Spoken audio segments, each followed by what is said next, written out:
Boa tarde a todos e bem-vindos a mais um closing aqui na BMC. Como todas as tardes, estamos ao vivo a partir das 4 horas para comentar com vocês as principais notícias do dia de economia, política, finanças, negócios e internacional. E hoje, quarta-feira, dia 16 de agosto de 2023, a Bolsa de Valores de São Paulo está demonstrando um andamento positivo pela primeira vez desde o dia 1º de agosto. Então, hoje poderia ser o primeiro pregão positivo para o Ibovespa desde o começo do mês. Digo poderia porque a Bolsa está perdendo força e nesse momento está em alta de 0,11%. No começo do pregão estava subindo mais de 0,6%, agora 0,11%. Então temos uma queda, uma redução da força, mas ainda o Ibovespa está em território positivo, como vocês estão vendo aqui no nosso profit da Nelogica. Ibovespa então se mantém em alta, mas muito fraca. Ao momento 116.297 pontos para Ibovespa, 18 bilhões e 300 milhões de reais é o fluxo de transações nesta quarta-feira, são as negociações desta quarta-feira. Pior do dia hoje é a Natura, perde 8,07%, Raizen 4,50%, Petz cai 3,75%, IRB sobe 3,57% após o primeiro resultado positivo há anos pela empresa. Vamos ver isso também logo mais, e tem muita gente interessada em comprar IRB hoje, maior alta do dia. Sabesp sobe 7% e Magalu 6,50%. A Via sobe 5,92% agora, mesmo após a forte queda da última terça-feira. Agora, para entender o que está acontecendo, aliás, antes disso, vamos dar uma olhada como está o dólar, né? Esquecendo do dólar aqui, dólar cai 0,24%, R$ 4,97. Né? A Petrobras sobe 3,34%, R$ 31,89. E a Vale sobe 0,41%, R$ 61,54. E para entender se petróleo, minério de ferro e também o andamento das bolsas lá fora estão influenciando a Bolsa Brasileira, eu chamo minha parceira de todas as tardes, Isabela Takaki. Muito boa tarde, sempre um prazer compartilhar a bancada contigo. Muito boa tarde, Carlos. Boa tarde a todos. Então, a gente começa com o fechamento de mercado lá na Europa. Os principais índices europeus fecharam a sessão de forma mista, com investidores na Europa de olho nos dados mistos do continente, que a inflação ao consumidor, o CPI, no Reino Unido, que desacelerou 6,8% em julho, enquanto o PIB da zona do euro avançou 0,3% no segundo trimestre de 2023. Após a estabilidade no trimestre anterior e produção industrial subiu 0,5% em junho, melhor, aliás, do que o esperado. Então, temos fechamento lá no Reino Unido do FTSE 100 com queda de 0,44% aos 7.357 pontos. DAX na Alemanha fechou com alta de 0,14% aos 15.788 pontos.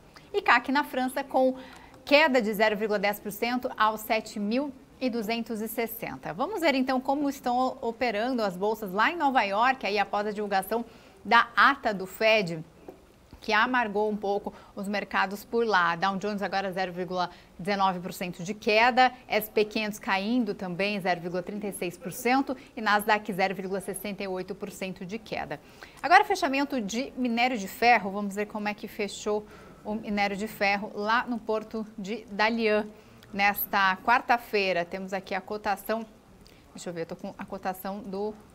Bom, daqui a pouco eu trago aqui para vocês o fechamento da cotação, eu estou aqui em dólar, mas então vamos saber, petróleo neste momento queda de 1,74%, valendo $83,42. O petróleo Brent aí com vencimento em outubro de 2023, Carlos. É isso aí, só para a gente completar então, Isa, a questão do minério de ferro, Dalian, a bolsa lá na China teve uma alta no minério de ferro, com as expectativas de apoio, né, do governo da China ao setor imobiliário. Os contratos futuros do minério de ferro negociados lá em Dalian subiram 0,8%, $101,23 por tonelada, 738,50 yuanes. Lá em Singapura, por outro lado, a queda foi de 0,3% para $100,65 por tonelada. Então, só para para a gente dar uma olhada, lembrando que o mercado está aguardando a implementação de uma política chinesa de estímulo gradual, né, para o setor imobiliário, e ao mesmo tempo está todo mundo muito preocupado com aquilo que está acontecendo com outras gigantes, aliás, não só a Country Garden, mas uma série de outras empresas do setor imobiliário na China que estão em forte crise. Isso poderia acarretar sérias consequências para um setor que, lembramos, representa 25%, até mais do que isso, do PIB da China, que é o segundo maior do mundo. Então, se colapsar o setor imobiliário chinês, o mundo inteiro sofrerá consequências e, ao mesmo tempo, isso poderia criar um problema sério de crédito, porque todos os financiamentos que foram endereçados para o setor imobiliário poderiam ser, de fato, se tornar inadimplências, calotes. Isso criaria um problema grave para os bancos chineses. Então, todo mundo aguardando o que está acontecendo na China, e isso poderia levar para cima as expectativas do possível ajuda estatal, né, para o setor imobiliário lá na China. Agora, Isa, falando de mercado internacional, você estava comentando que já saiu a ata do Copom americano, né, do Comitê Federal de Mercado Aberto. O que está acontecendo? Já está aí afetando os mercados lá fora, lá em Wall Street. O Comitê Federal de Mercado Aberto, né, do FONC, do Federal Reserve, que é o Banco Central norte-americano, não julga mais que a economia entraria ali, que vai entrar em uma leve recessão no final deste ano e que a inflação dos preços ao consumidor, que é o PCI, de 12 meses, permaneceu elevada. As informações estão, então, nessa ata que saiu hoje por volta das 3 horas da tarde, da reunião realizada entre os dias 25 e 26 de julho, quando o comitê decidiu por elevar os juros básicos da economia americana em 0,25 ponto percentual.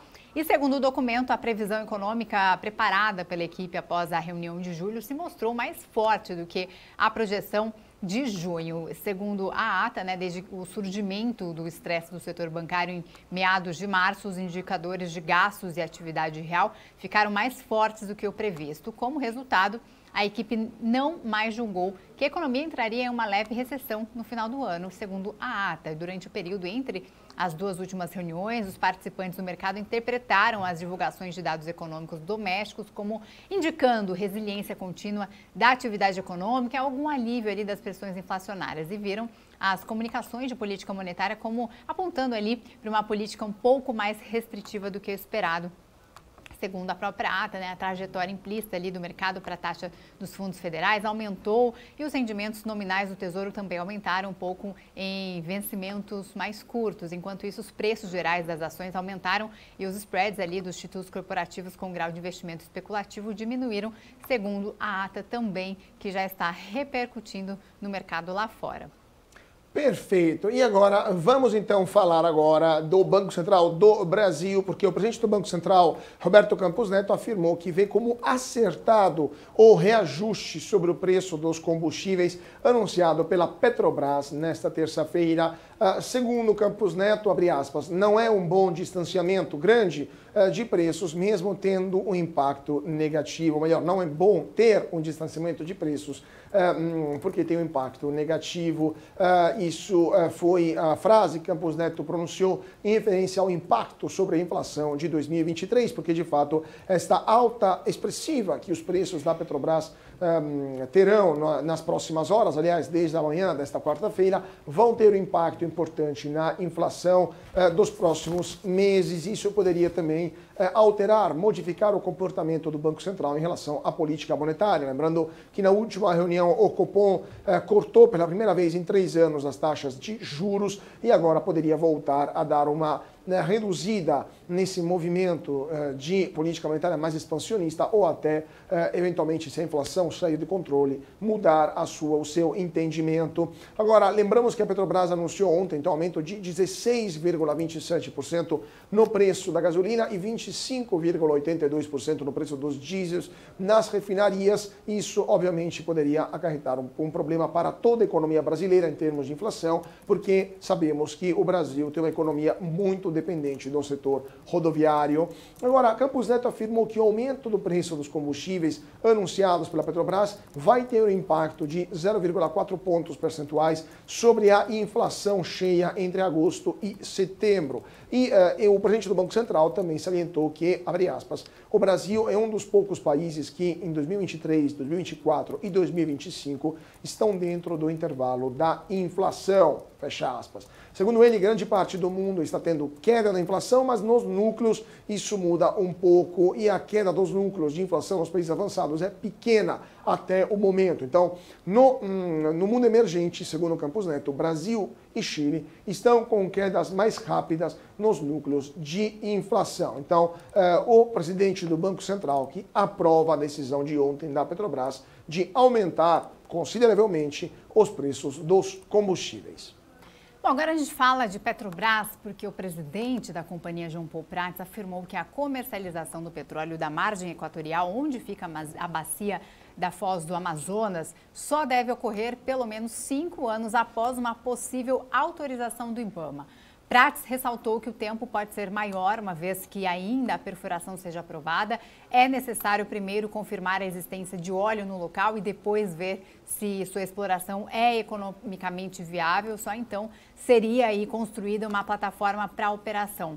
Segundo ele, licenciou esse poço, furou ali o poço, não quer dizer que vai começar a produzir amanhã. Palavras aí de João Paul Prats, dizendo que pelo menos 5 a 8 anos teria que ter o primeiro óleo nessa área, segundo ele, se receber a licença ainda este ano ou no início do ano que vem.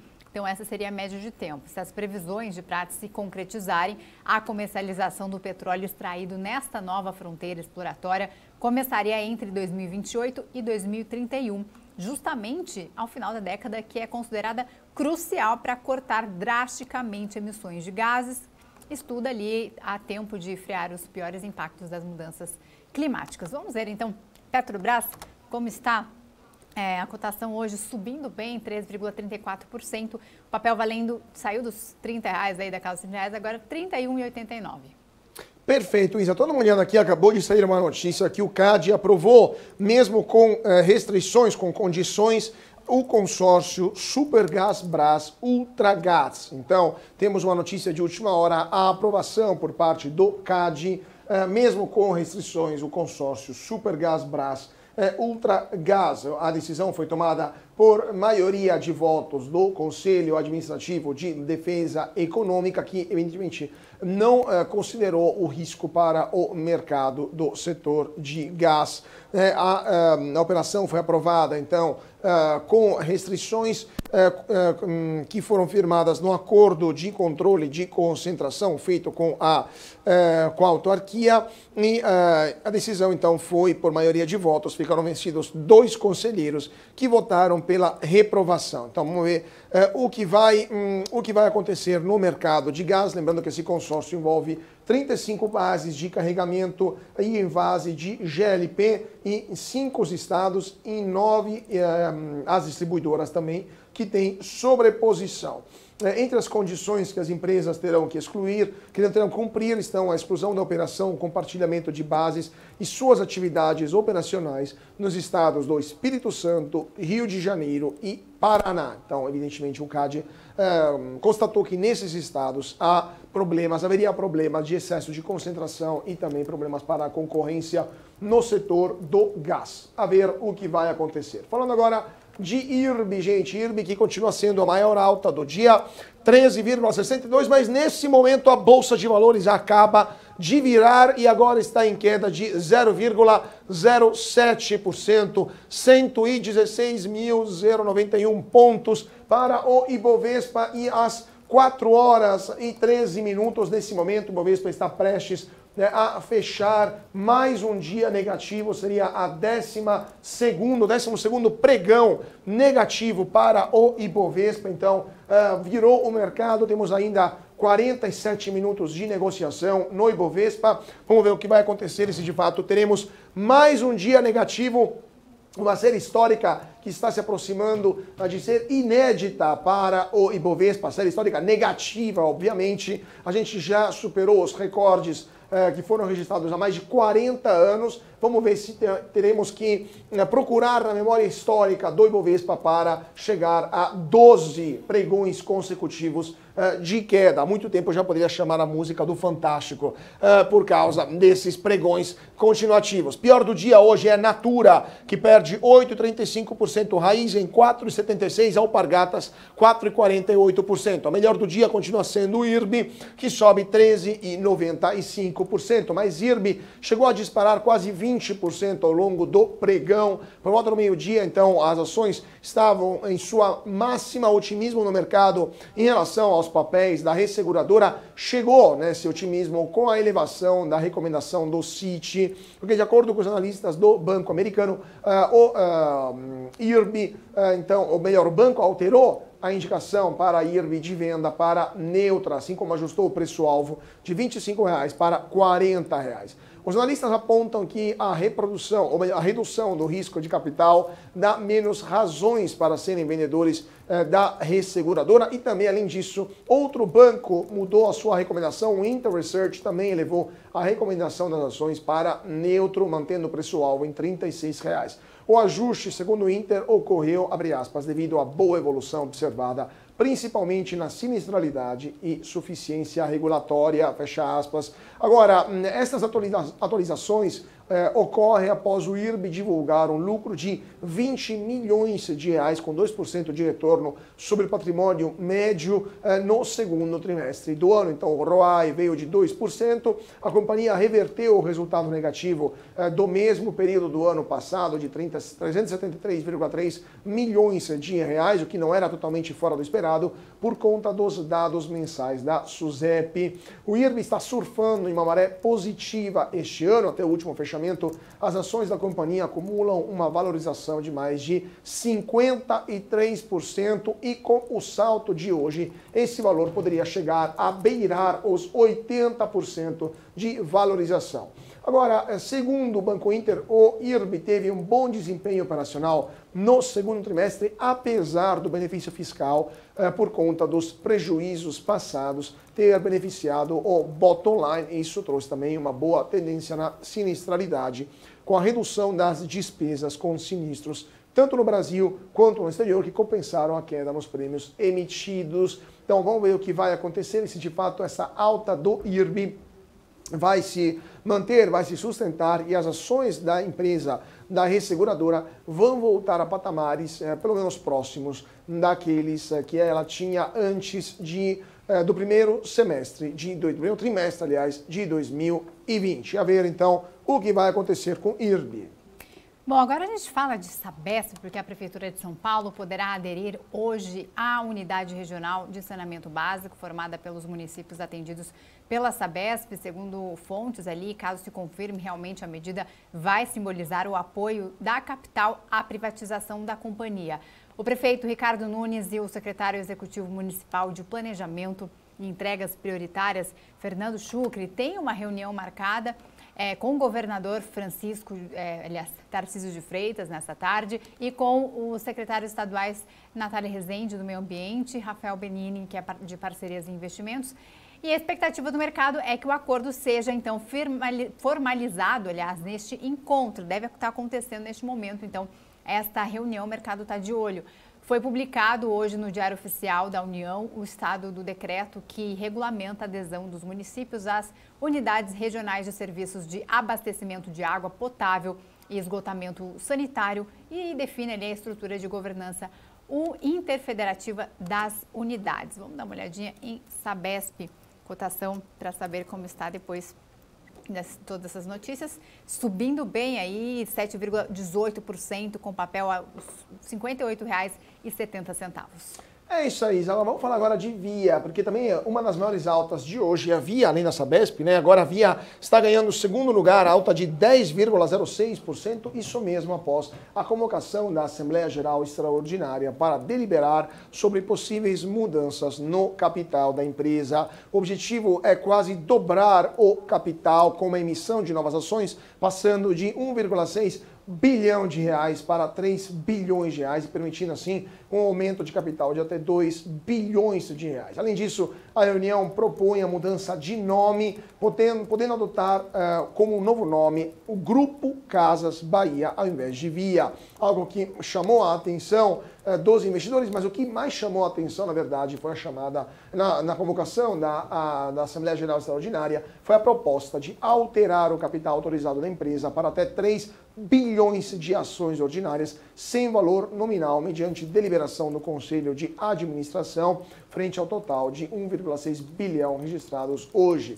Nas condições atuais, isso equivaleria a um aumento de capital de 2 bilhões de ações ordinárias do grupo e, mesmo assim, fontes próximas à rede descartam esse aumento agora, mas esta ainda está na pauta. Vamos ver então o que vai acontecer na questão do nome. Se isso ocorrer, será a segunda mudança em 2 anos do nome. A Via se chamava Via Varejo, agora chama Via, poderia se chamar Grupo Casas Bahia. Vamos ver então o que vai acontecer.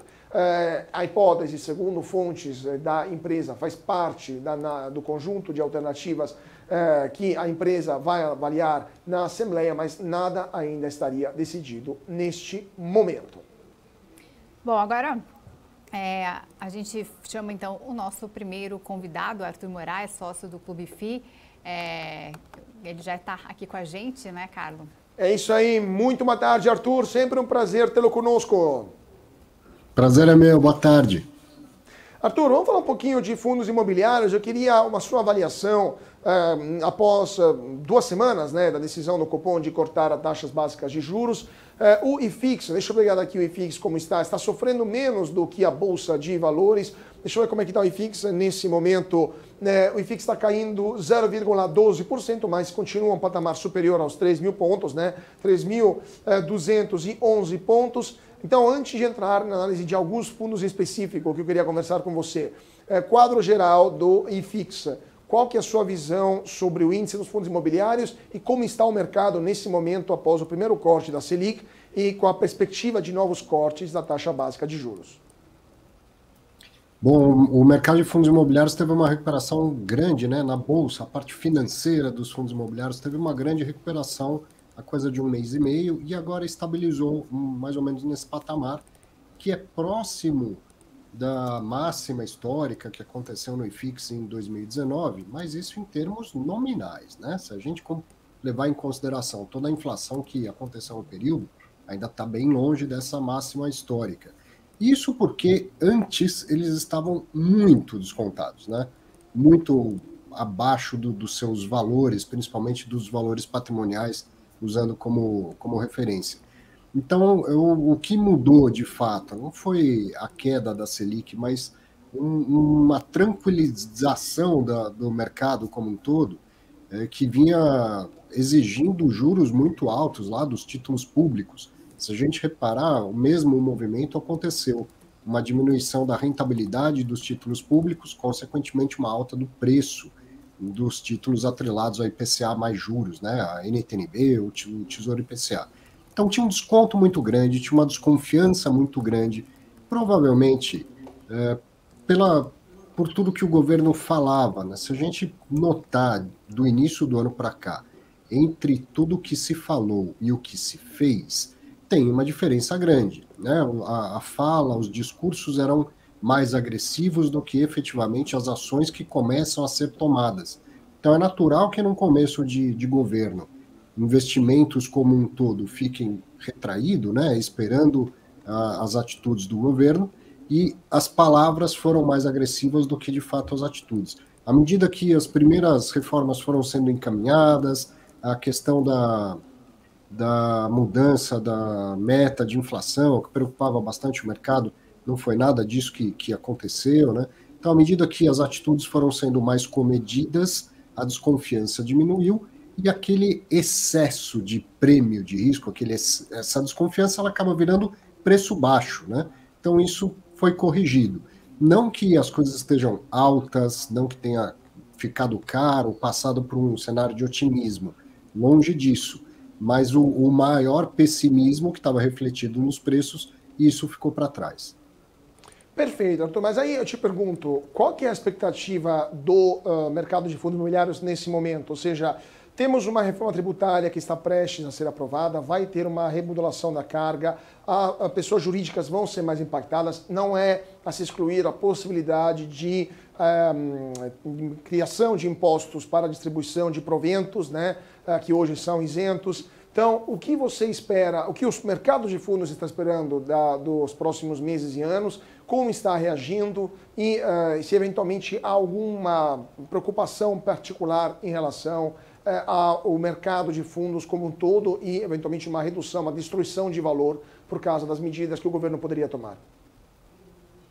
Olha, com exceção da tributação, que é um eterno fantasma, né? Os fundos imobiliários, os investidores, pessoas físicas de fundos imobiliários, gozam de uma vantagem tributária, que é a isenção de imposto de renda sobre a distribuição do lucro, que tem nome de rendimento, tecnicamente o nome é rendimento, na prática é como dividendos, né? Mas tem gente que observa isso, que o governo fala da tributação de dividendos e não inclui rendimentos quando traz essa possibilidade. No juridiquês isso tem um peso muito grande, né? Cada palavra tem o seu significado, a sua função. Mas essa possibilidade de deixar de acontecer a isenção, ela sempre existiu, não é a primeira vez que se fala disso, e acredito até que um dia vá acontecer. Não dá para saber se é agora, né, ou quando virá. Teria que ser algo bem pensado, bem feito, porque são muitas classes de ativos que gozam de isenção no Brasil, tanto de renda fixa quanto de renda variável. Então, se apenas uma perde a isenção e as demais permanecem, aí tem um desbalanceamento do mercado. O investidor vai privilegiar outros produtos que tenham isenção tributária. Se todos eles deixam de ter isenção, e principalmente se as alíquotas são unificadas na tributação, fica dali para frente um novo capítulo, tudo igual para os novos entrantes, e até desburocratiza um pouco, porque é uma loucura a diferença de tributação que a gente tem para, às vezes, ativos da mesma classe. Veja a discussão que aconteceu há um tempo atrás com aquele ETF de LFT, né, de Tesouro Selic. Todo aquele problema que aconteceu foi por causa de dúvida quanto à alíquota de tributação.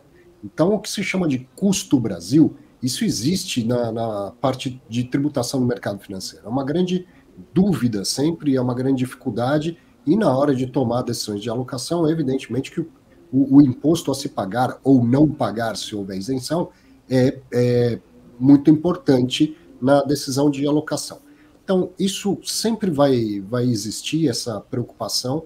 Um dia eu acho que, como eu disse, um dia eu acho que vai acontecer, mas os fundos imobiliários em si, principalmente os fundos de tijolo, passado um ajuste de preço que deve acontecer, então, se vem uma tributação, as cotas caem para que novos investimentos mantenham a rentabilidade que se esperava ter antes da tributação. Mas o que eu sempre falo é que se tem um tipo de fundo que é verdadeiramente irreplicável, é o fundo imobiliário de tijolo. Porque os outros tipos de fundos que investem em ativos financeiros, eles são importantes, mas eles não são insubstituíveis, eles não são absolutamente necessários. Eu posso montar minha própria carteira de ações, eu posso montar minha própria carteira de títulos de renda fixa públicos e privados. Eu não consigo montar uma carteira de imóveis da qualidade que tem num fundo imobiliário, com a diversificação que tem num fundo imobiliário e pela qualidade, imóveis que eu não teria nem dinheiro e se tivesse dinheiro não teria acesso a eles.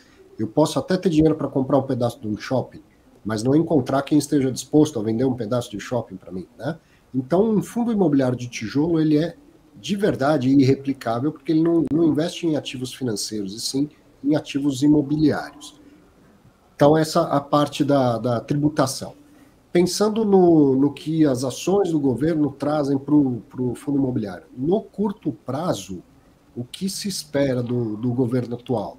É uma injeção de dinheiro para que as pessoas consumam, né? Já fizeram campanhas de incentivo à venda de carros, já fizeram campanha de facilitar o pagamento de dívidas em atraso.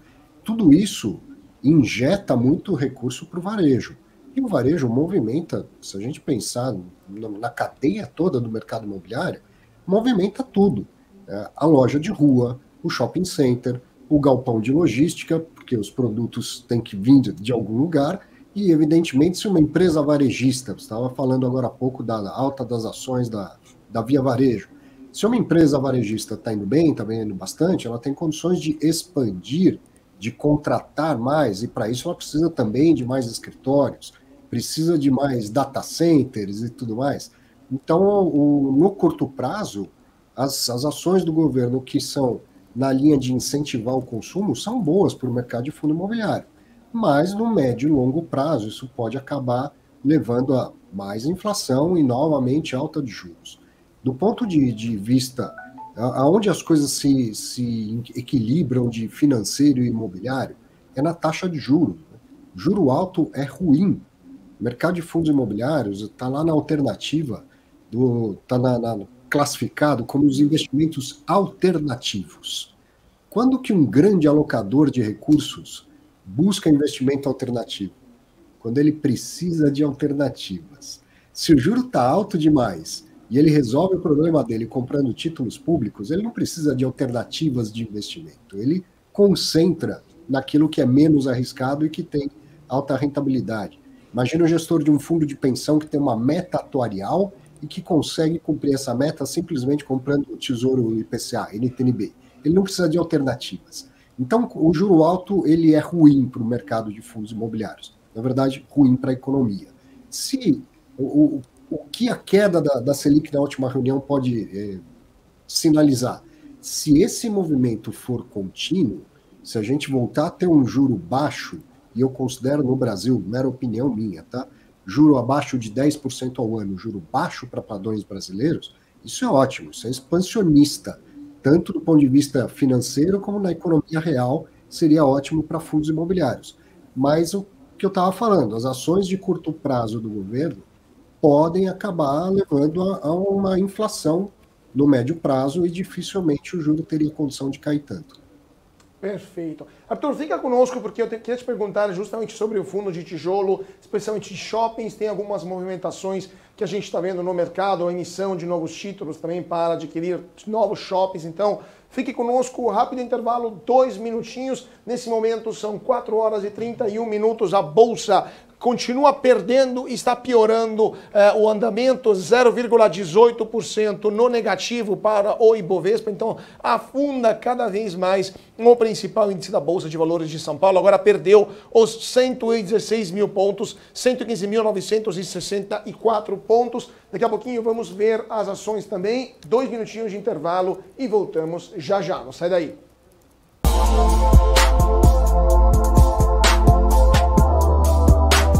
Entender o modelo de negócios, os resultados e as estratégias das principais companhias do Brasil é essencial para tomar as melhores decisões na hora de investir. E é isso que nós trazemos no BMC Business. Entrevistamos os CEOs e diretores das principais companhias de capital aberto do país. Eu sou Gabriel Monteiro e encontro você no BMC Business todas as terças e quintas, às 22 horas, aqui na BMC News. BMC News. Informação que gera valor. Quem só vê o BTG como um banco de investimentos, não vê todos os benefícios que ele pode oferecer. Aqui você tem a liberdade de ligar a qualquer hora. E tem a confiança de contar com o time BTG. É você no controle da sua vida financeira de um jeito simples e compatível com a sua rotina. O BTG reconhece quem é você e está pronto para potencializar a sua trajetória. O que acontece no mercado financeiro no Brasil e no mundo está na BMC News. São 24 horas de programação para ajudar o investidor na melhor tomada de decisão. Independência e jornalismo sério. Não estamos plugados em nenhuma instituição financeira. Isso nos dá liberdade de levar a informação sem nenhum viés, sem conflitos de interesse. Ser a ponte entre as notícias, empresas, especialistas e os investidores. Tudo de uma forma dinâmica e com uma pitada de bom humor. Informação que gera valor, você sempre vai encontrar na BMC News. As empresas que fazem parte do seu dia a dia estão em uma das maiores bolsas do mundo, a Nasdaq. E a boa notícia é que você pode investir nessas empresas diretamente pela Avenue, sua corretora nos Estados Unidos. Com os dados das ações dos Estados Unidos fornecidos pela Nasdaq em tempo real, o cliente Avenue pode acessar diretamente as maiores bolsas do mercado americano. Entre neste mercado de tecnologia e inovação. Acesse avenue.com.br/Nasdaq e seja bem-vindo ao mercado global.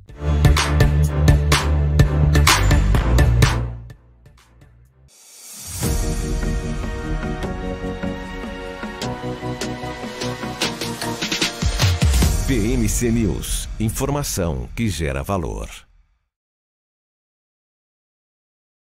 O closing aqui na BMC, muito boa tarde para você que está se sintonizando agora, nesse momento, 4 horas e 35 minutos. Vamos voltar a falar com o nosso convidado, mas antes disso, rápido giro aqui do mercado, porque Bovespa continua perdendo força, queda de 0,17% nesse momento para o principal índice da Bolsa de Valores de São Paulo, que volta a fechar o dia. Daqui 25 minutos terminará o pregão e será mais um dia em território negativo, 12 pregões consecutivos no território negativo, 115.947 pontos nesse momento para Ibovespa. Esse mês de agosto não é um mês, é uma desgraça, é um desastre para Ibovespa. A Natura, pior do dia, 8,51% de queda, Raizen 5,56%, Alpargatas 4,88%. IRB se confirma melhor do dia, 13,07%. A Via sobe 7,10% e Magalu 6,50%. 20 bilhões e 910 milhões de reais.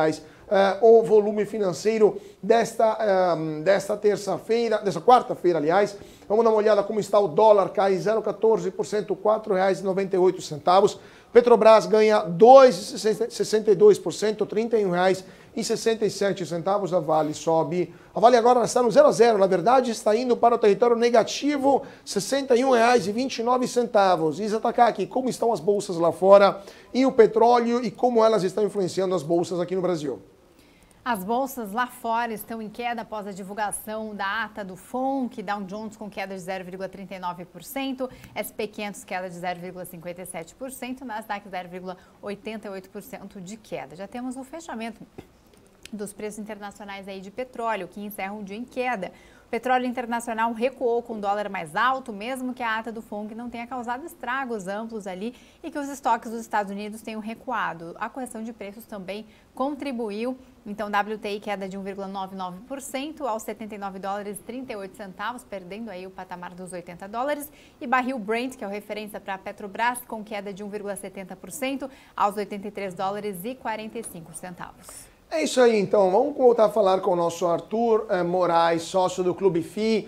Arthur, a gente estava dando uma olhada no panorama do mercado de fundos imobiliários. Isa, você queria perguntar sobre uma operação específica, né, que apareceu nas manchetes dos jornais recentemente. Exatamente. Na última sexta-feira aí, né, teve um agito no mercado de fundos imobiliários com o anúncio que o FII 20 Shopping Centers, né, fez um acordo ali para participação, de aquisição de participação em 3 shopping centers ali no Distrito Federal, Rio Grande do Norte e também no Ceará. Eu queria sua opinião, né, sua avaliação em relação a essa aquisição desses 3 shoppings, né, e a relação que você faz aí em relação ao mercado de shoppings também, né, se aumentou depois da pandemia e o que significa aí, qual a sua análise em relação a essa transição para esses 3 shopping centers? Então, Isa, o mercado de shoppings ele é diretamente impactado por aquilo que a gente estava falando, né, de injeção de dinheiro no consumo. Pessoas de todas as classes sociais frequentam shoppings e no Brasil todo. É um segmento do mercado de fundo imobiliário que não fica restrito ao estado de São Paulo, como boa parte dos demais, né? Então, o mercado de shopping ele vem recuperando bastante, já tem vendas no mesmo patamar, alguns já superaram os patamares pré-pandemia.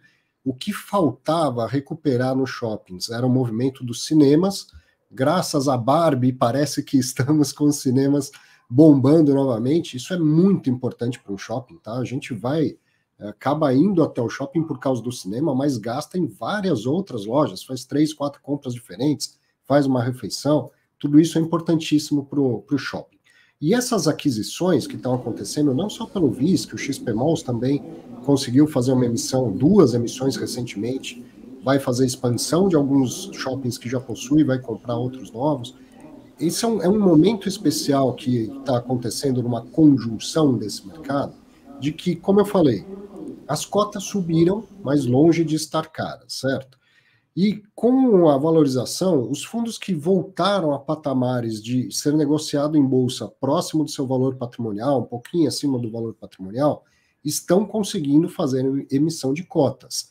Por que esse momento é importante? Porque o gestor consegue captar recursos numa hora em que a economia ainda está difícil, tem boas oportunidades de alocação desses recursos, de comprar ativos, né, shoppings, galpões, e sem uma grande concorrência. Porque quando vira o humor, né, do mercado, e as cotas valorizam como um todo, muitos fundos fazem emissão, aí vários fundos têm dinheiro para comprar. Fundos competem com companhias, competem com fundos de pensão e tudo mais. Quando tem muito comprador para um mesmo tipo de imóvel, os preços acabam subindo. Como isso ainda não está acontecendo, quem consegue fazer uma emissão de cotas agora, levantar recursos para comprar ativos, está conseguindo esse momento especial, essa conjunção especial de as cotas permitirem o preço permitir novas emissões de cotas e ainda não ter tantos gestores capitalizados para concorrer por imóveis. Então, esse ano, nos últimos 2 meses e meio, 3 meses, aconteceu a captação de mais de 1 bilhão de um fundo de logística, que é o HGLG, está em andamento a captação de mais de 1 bilhão de um fundo de varejo, que é o HGRU. O XP Malls captou em duas, uma em seguida da outra, mais ou menos uns 750 milhões, e agora o VISC, que anunciou uma nova captação, é uma oferta que é primária e secundária, então tem um cotista grande, que é a Ancar Ivanhoe, vendendo uma quantidade de cotas que possuía do fundo, e a maior parte dessa captação, 300 milhões, é primária, então é dinheiro que vai entrar no caixa do fundo. E a gestão já anunciou qual é a destinação desse recurso, que é justamente comprar outras participações de shoppings também da Ancar, administrados pela Ancar. Então, que se percebe um movimento de essa companhia, né, a Ancar, que é uma empresa internacional, está fazendo liquidez, ela está vendendo uma parte dos seus shoppings, uma parte das cotas que possui no VISC, por algum motivo. Ela pode estar precisando alocar esse recurso, ter oportunidade de alocar esse recurso em shoppings em outros países do mundo, ou ela precisa de recursos para pagar dívidas, de fato não sei. Mas tem um vendedor precisando de liquidez num momento em que o VISC vem fazer uma captação, tem preço para fazer uma captação e consegue amarrar as duas coisas, né? Se captar o dinheiro todo, já tem a alocação toda certinha dada ao mercado. Arthur, agora falando só um pouco da parte negativa dos fundos, do que está acontecendo negativamente, ou seja, inadimplência, né? Porque temos o Carrefour, por exemplo, que rescindiu o contrato de aluguel com o fundo e vai pagar uma multa, mas ele também vai deixar um fundo desocupado. Temos também o Santander, que teve a disputa, né, que vem de longa data, desde a época da pandemia, com a questão das suas agências. Temos também outros casos, Americanas também, que deu calote, não está pagando atrasado os seus aluguéis de fundos logísticos. Então, como é que está a inadimplência hoje dos fundos imobiliários, e especialmente com esses casos muito icônicos, mas em geral no mercado? Fundo de shopping aparentemente está tranquilo, está sofrendo menos, mas em geral, fundos de logística, outros fundos, como estão em termos de inadimplência? Que o pior momento para isso aconteceu no primeiro trimestre do ano. Agora as coisas estão mais tranquilas, mas a Americanas ainda dá um pouquinho de dor de cabeça.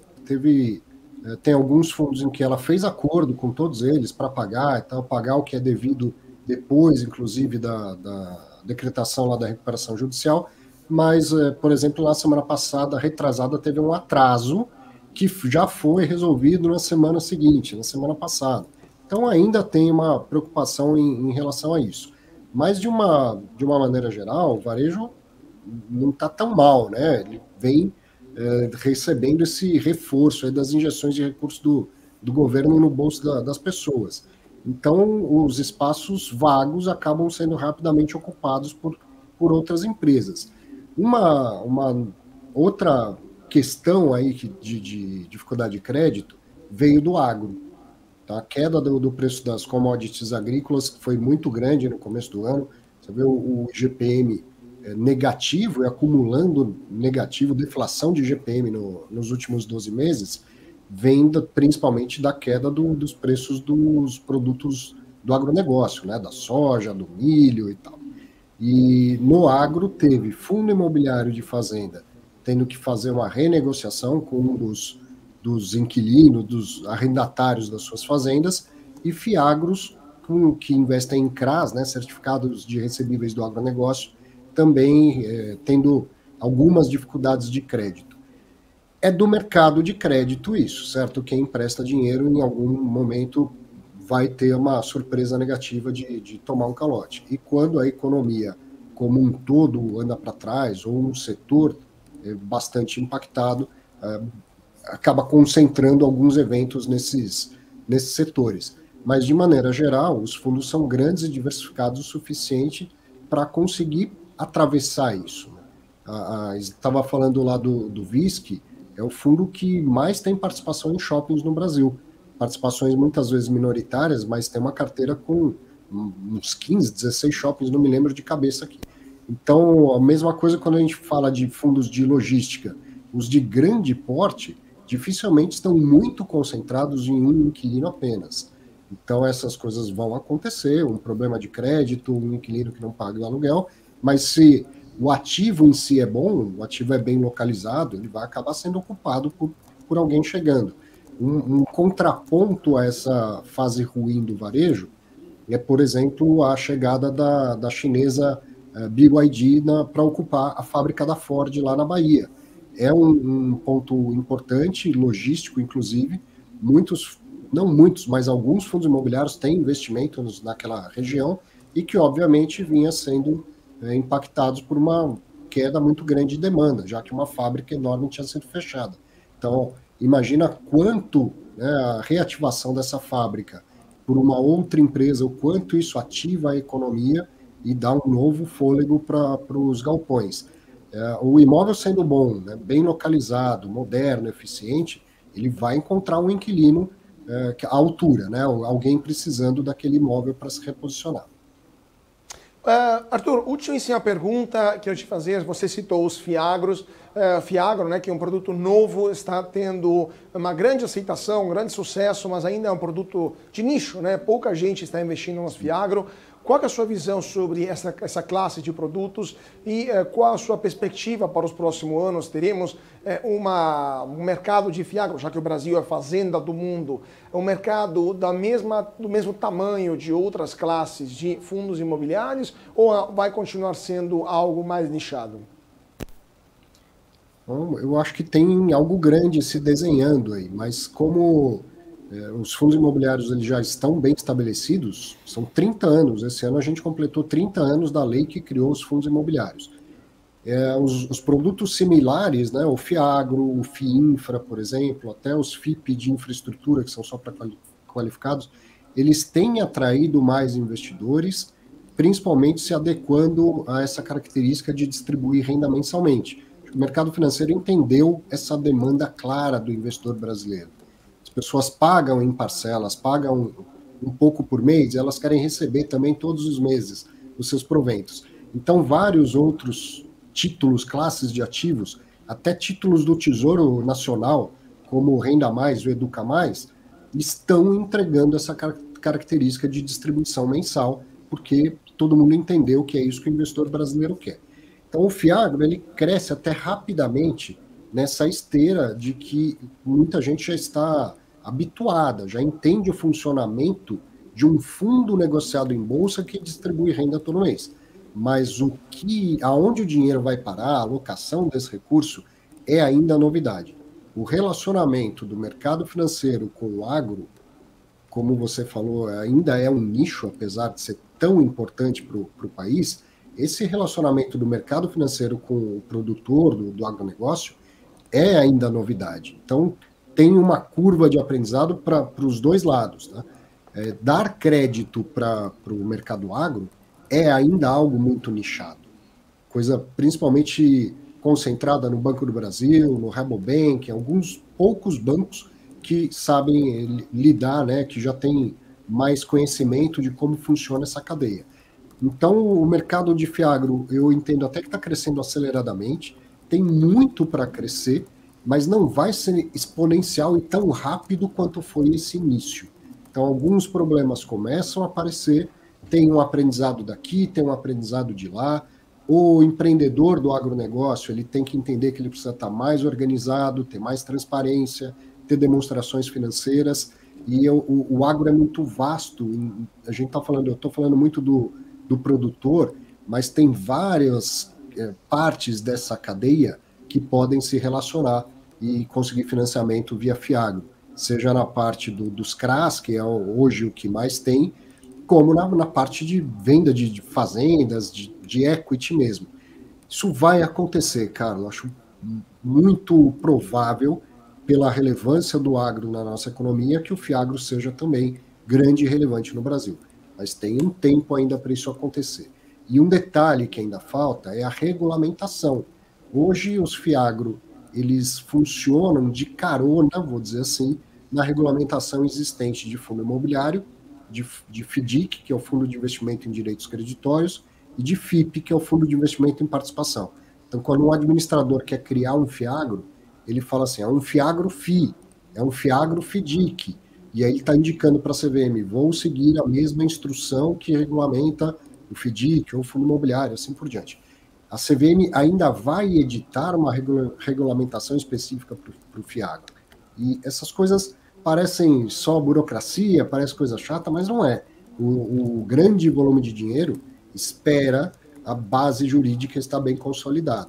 Então, a CVM também, quando ela trouxer a regulamentação definitiva, também vai ser mais um degrau para o avanço dessa indústria.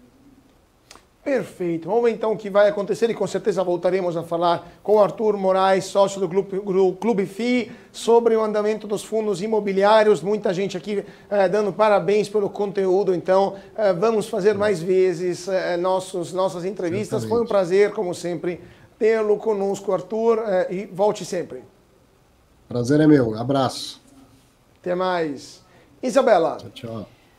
Bom, agora a gente fala da 9ª edição online totalmente gratuita da Money Week, promovida pela EQI Investimentos, que leva até você as principais autoridades do mercado do país. É uma oportunidade única de compartilhar experiências e conhecimentos para ajudar você a alcançar seus objetivos no menor tempo possível. O repórter Gabriel Monteiro conversou com Juliano Custódio, que é o CEO da EQI Investimentos. Vamos acompanhar.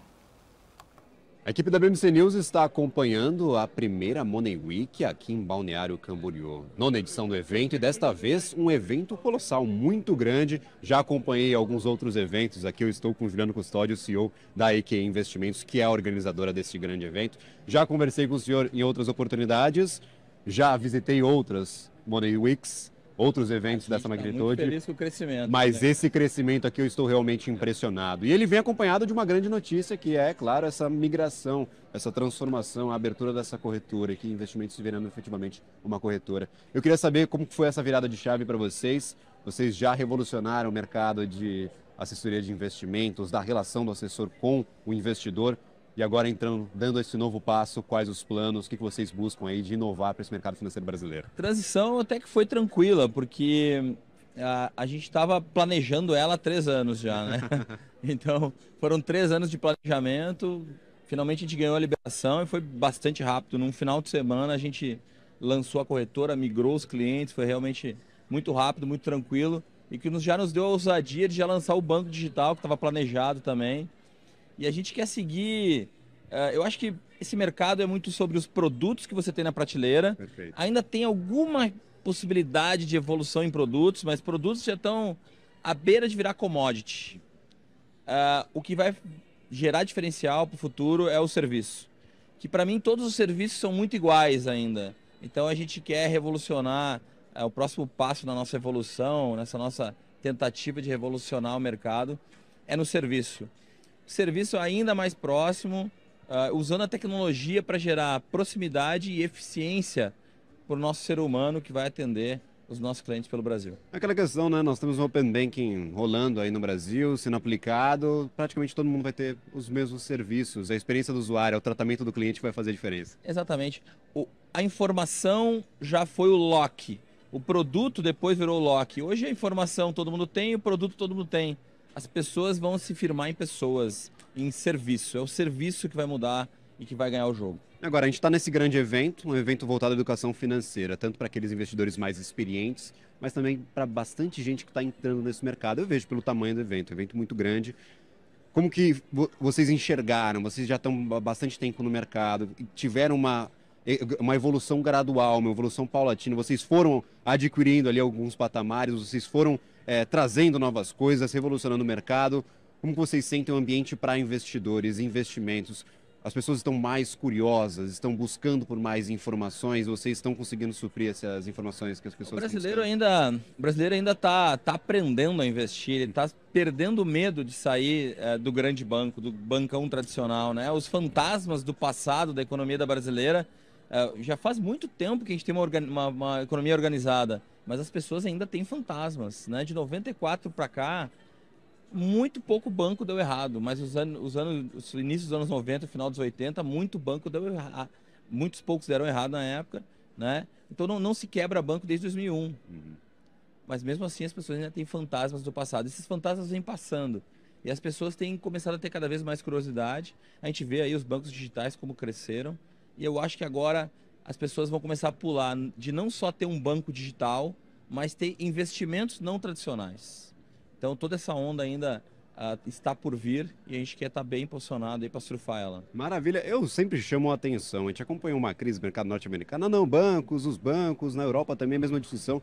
O Brasil passou praticamente ileso, a gente tem um sistema financeiro aqui sólido, os bancos, até os digitais, até os pequenos bancos não tiveram problemas, então aqui no Brasil a gente tem uma situação bem confortável em relação às instituições financeiras. O nosso regulador, nosso Banco Central é um dos mais críticos do Brasil, é um dos mais conservadores do Brasil. Então eles fazem uma regulação muito bem feita no Brasil e é por isso que a gente quase não tem problema no Brasil. Mas por que o nosso Banco Central é assim? Por que a gente tem um arcabouço regulatório tão forte?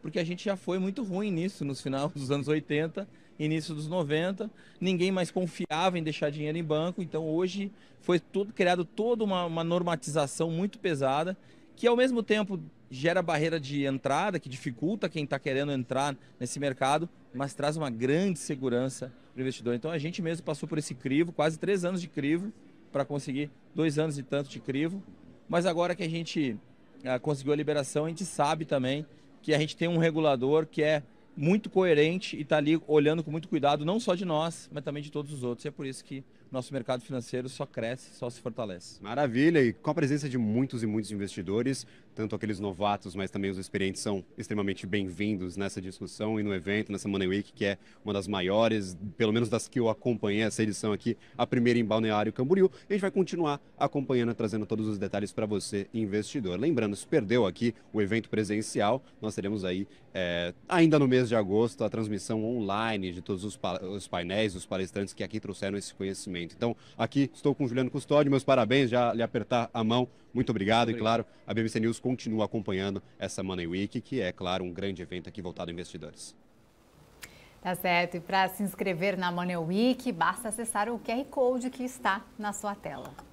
É isso aí. Vamos agora falar, então, do Nubank. Aliás, antes disso, vamos dar uma olhada na Bolsa, porque, de fato, o Ibovespa vai fechar mais um dia em queda. Nesse momento, 4 horas e 58 minutos, Ibovespa cai 0,40%, então está prestes a terminar o seu 12º pregão em território negativo. 115.708 pontos para o principal índice da Bolsa de Valores de São Paulo, 22 bilhões e 940 milhões de reais de volume financeiro. A Natura cai 9,12%, a Apivida 5,78%, Alpargatas 5,18%, IRB, a melhor do dia, sobe 12,49%, Magalu sobe 7,58% e Sabesp 5,53%.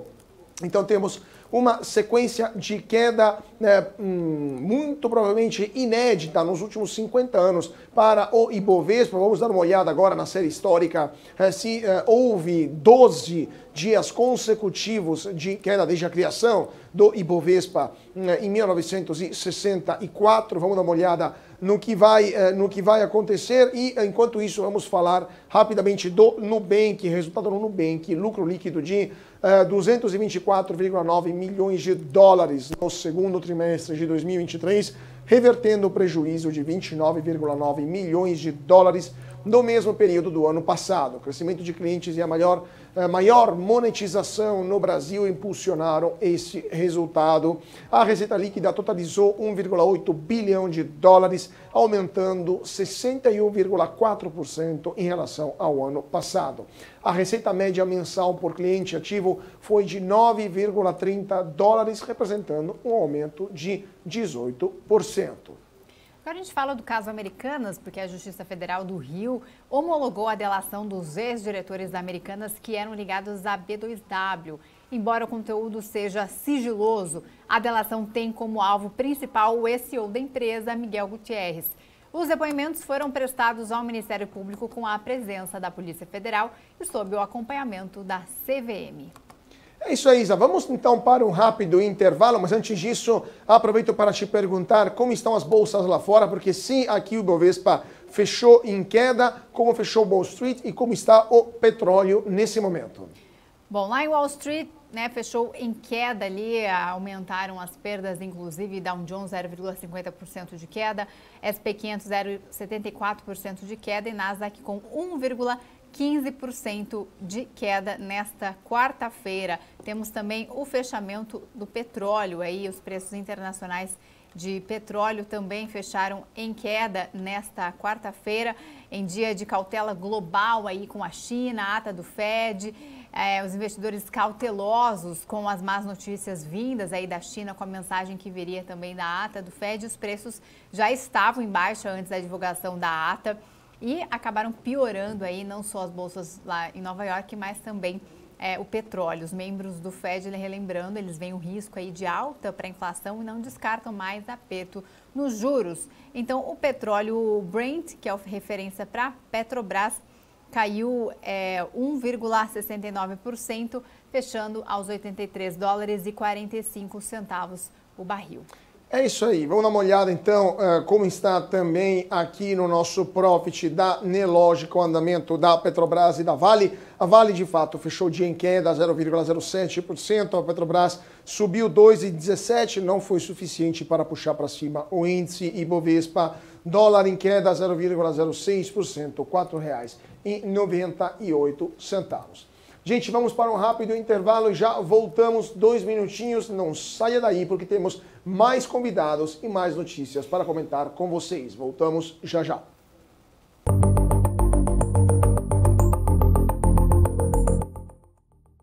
Entender o modelo de negócios, os resultados e as estratégias das principais companhias do Brasil é essencial para tomar as melhores decisões na hora de investir. E é isso que nós trazemos no BMC Business. Entrevistamos os CEOs e diretores das principais companhias de capital aberto do país. Eu sou o Gabriel Monteiro e encontro você no BMC Business todas as terças e quintas, às 22 horas, aqui na BMC News. BMC News. Informação que gera valor. Boa volta. Cara, demais. Foi boa. E aí, Ju, tá curtindo? Espera aí, Razia, que eu tô só baixando o novo aplicativo do EQI pra abrir minha conta. Mas você não precisa fazer isso com calma? Não, é facinho. Deve ser até mais rápido que essa sua volta. Mais rápido do que minha volta de Porsche. Você duvida? Baixa o aplicativo. Amigos da EQI, e vai se criando um clima terrível no Autódromo de Interlagos. Vamos acelerar. De um lado, temos Luiz Razia. Do outro lado, temos Júlia Václavik. Bora, Razia. Precisa melhorar esse tempo. Tá no papo, tá no papo. Haja coração, meus amigos. Como ela tá indo, Nelsinho? Ela já fez o reconhecimento facial. Razia acelera pelo mergulho e vai se aproximando da subida dos boxes. Olha a Júlia finalizando. Vai ganhar, vai perder. Perdeu! Ganhou! Mas, na verdade, quem ganha mesmo é você, que consegue abrir sua conta na EQI Investimentos tão rápido quanto o tempo que você levou para assistir esse filme aqui. Nos primeiros meses de 2023, mais de 1.200 trabalhadores foram resgatados de condições degradantes de trabalho. Isso tem nome: trabalho análogo à escravidão. O resgate só foi possível porque, de um lado, o governo federal intensificou a fiscalização e, do outro, houve um aumento das denúncias. Vamos juntos lutar por um trabalho digno e decente. Denuncie sempre que suspeitar. Disque 100. Brasil, União e Reconstrução. Governo Federal. Conheça a Brasil Paralelo, o único streaming que oferece uma experiência completa, que começa antes de cada filme com a sinopse em vídeo e continua depois que os filmes acabam com as análises e podcasts sobre o que acabou de assistir. Somos o grupo de comunicação que produziu Brasil, a Última Cruzada, a série de história que mudou a forma do brasileiro olhar para o seu passado. Junte-se às mais de 600 mil famílias que assinam a BP. Entre no site brasilparalelo.com e faça sua assinatura.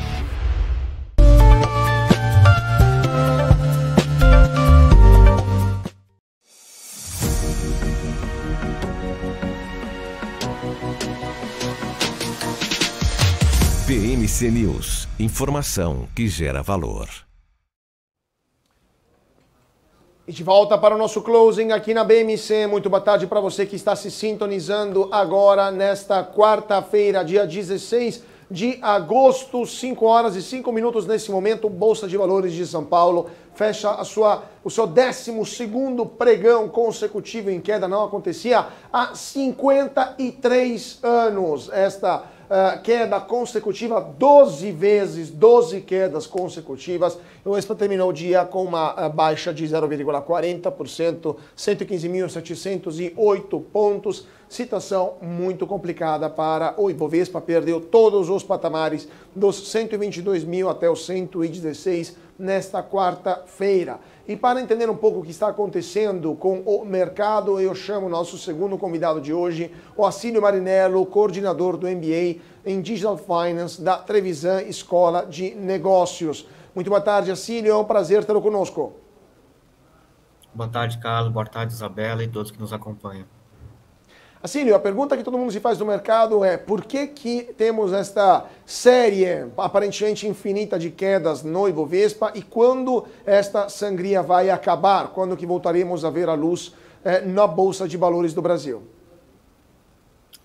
Bom, cara, realmente, né, hoje a gente viu, alcançamos uma marca histórica, pregão após pregão, temos aí alcançado recordes negativos. Hoje havia ali, né, uma expectativa, você mesmo reportando aí durante o programa, nos últimos minutos virou para o negativo, mas acho que é uma série de questões, tanto internas como externas, alguns ajustes técnicos também foram feitos, algumas realizações foram feitas, e a combinação, né, hoje, por exemplo, tinha uma grande expectativa sobre a divulgação da ata do FONC, acabou que eu fiz ali uma correlação, não sei se de fato refletiu, mas a gente viu que teve uma aceleração forte aí de duas varejistas, a Magalu e a Via, depois do anúncio da ata do FONC, talvez já um direcionamento que, como a ata do FONC não direcionou exatamente ali, você vai ter uma alta na próxima reunião, deixou em aberto, talvez isso já reflita no comportamento do nosso Copom e já traga uma perspectiva que a queda dos juros continue aqui no Brasil, também é só uma inferência, porque a aceleração coincidiu com a divulgação da ata do FONC.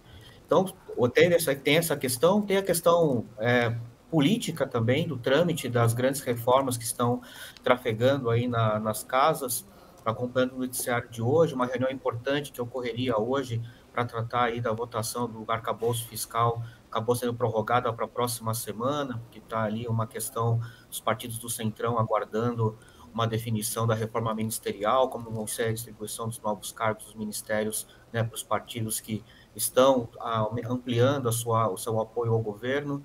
Tem a questão externa, então a variação, vocês mesmos também reportaram hoje, do minério de ferro, hoje teve uma alta, mas passou aí alguns dias com uma queda considerável. A questão da China, que também foi comentada durante o programa, que está tendo um risco de gerar um colapso no mercado imobiliário chinês, e a ação, né, do governo chinês nos próximos dias vai ser fundamental para direcionar tudo isso. Então, acho que essa conjuntura de fatores, né, e mesmo com a onda de balanços que nós tivemos, alguns até muito positivos, não foram suficientes para segurar, né, esse apetite do investidor estrangeiro de trazer, né, os seus investimentos para cá, e a gente vem aí sofrendo com essas quedas consecutivas. Então, não vejo nenhum fator específico, acho que de fato é uma conjuntura de fatores que, combinados, tem gerado esse fenômeno aí, que hoje realmente é uma marca histórica. Há mais de 50 anos não acontecia algo semelhante. Perfeito. Isabela. Boa tarde. A gente acabou de mostrar aqui alguns detalhes da ata do FONC, que era uma expectativa aí do mercado, e amargando ainda mais as perdas lá fora e influenciando o índice aqui também. Analistas veem o Fed preocupado até com a atividade e não descartam aí uma nova alta de juros em setembro. Como é que você está vendo aí essa ata do FONC? Como é que pode afetar aqui no nosso índice, agora com essa nova perspectiva? A ata trouxe pelo menos um pouco mais para entender como foi a discussão nas reuniões que aconteceram, a última reunião do FONC. Então, o grupo ainda está um pouco mais cauteloso, ainda vê algumas ameaças um pouco mais latentes em relação à inflação nos Estados Unidos, então estão com uma postura um pouco mais de propensos a sugerir uma alta na taxa de juros.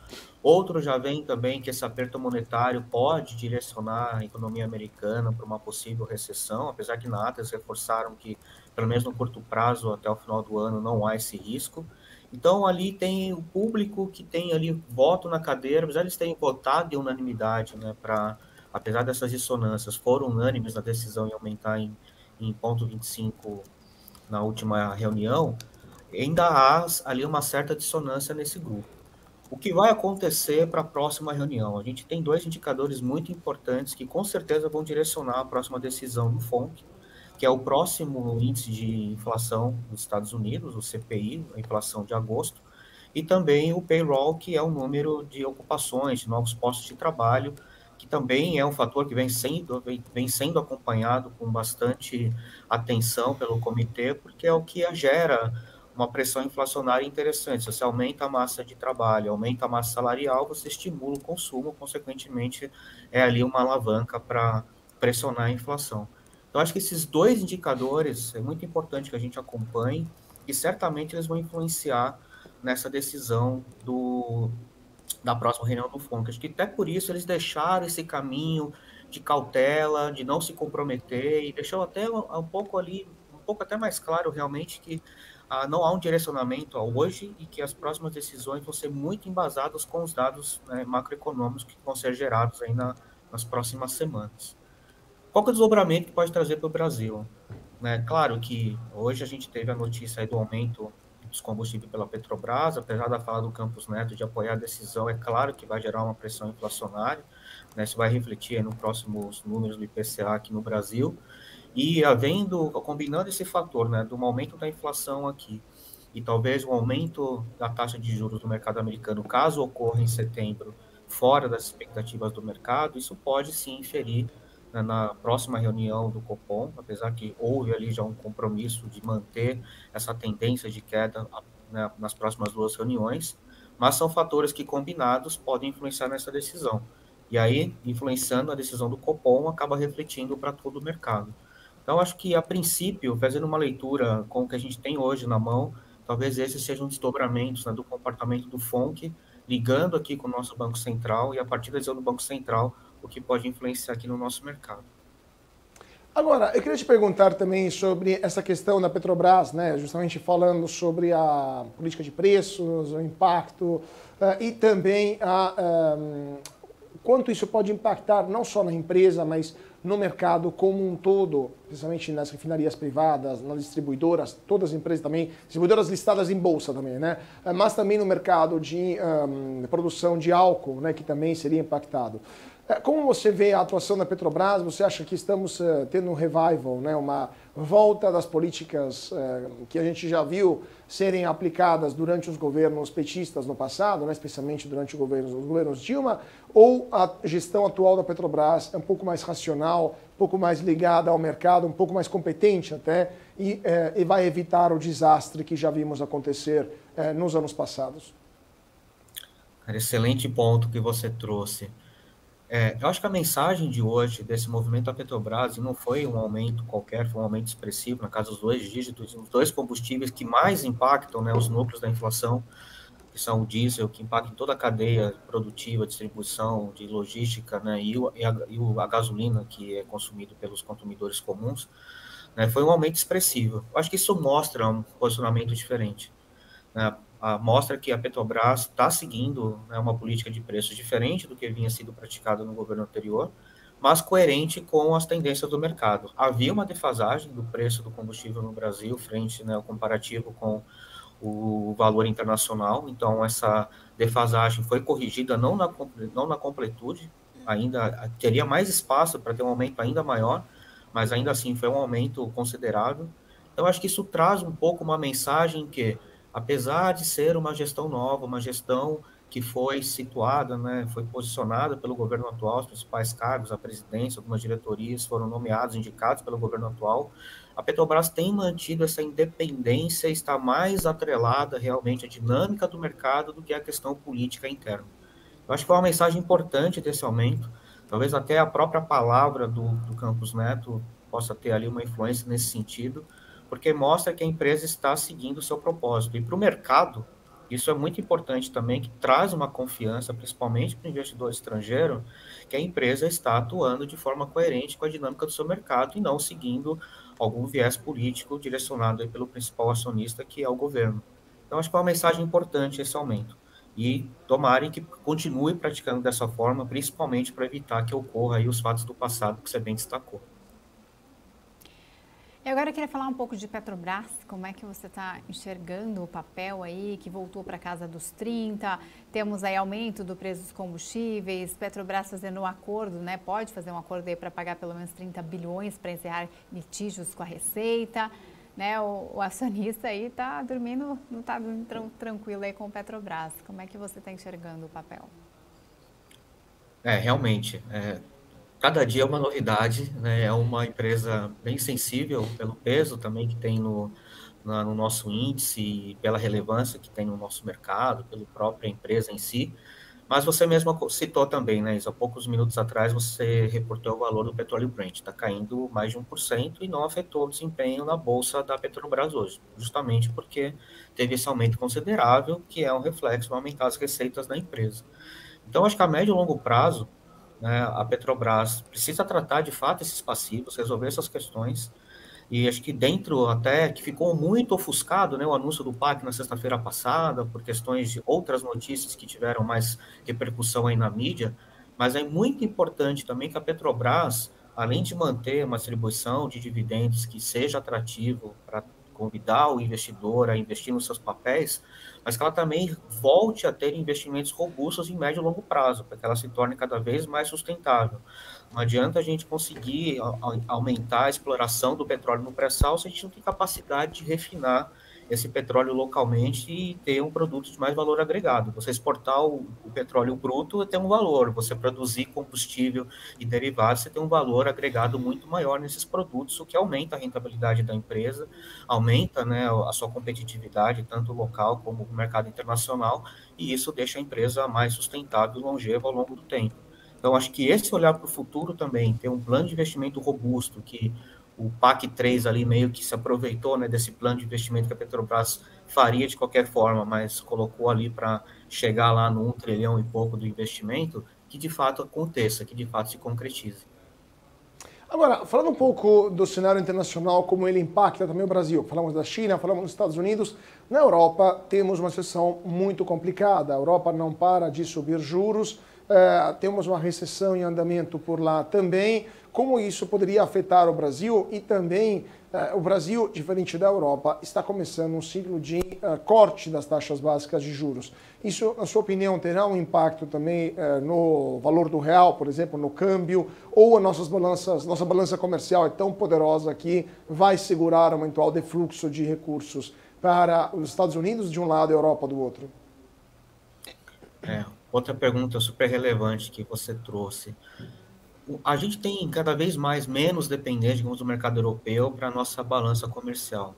A gente tem parceiros que se tornaram muito mais relevantes nos últimos tempos, China com toda certeza, Estados Unidos manteve ali a sua posição, e eu acho que o esforço, né, de novo, desse governo em ampliar suas relações internacionais, buscar novos mercados, reassumir o protagonismo aqui no Mercosul, para de fato que nós sejamos, né, o Brasil como nação, o principal parceiro comercial dos países vizinhos aqui, porque a gente tem uma capacidade de ecoar essas exportações de forma muito mais fácil e barata.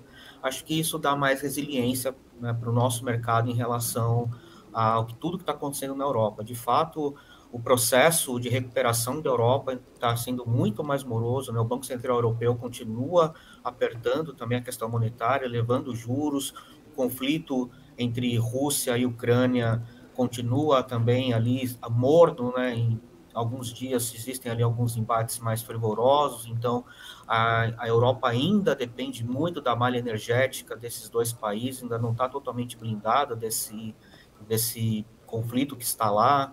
A questão da exportação dos grãos, agora também eles estão passando, né, por um verão muito rigoroso, né, que também vai influenciar provavelmente nas produções locais para os próximos ciclos de safra dos produtos agrícolas, o que vai gerar mais uma pressão inflacionária para eles nos próximos meses.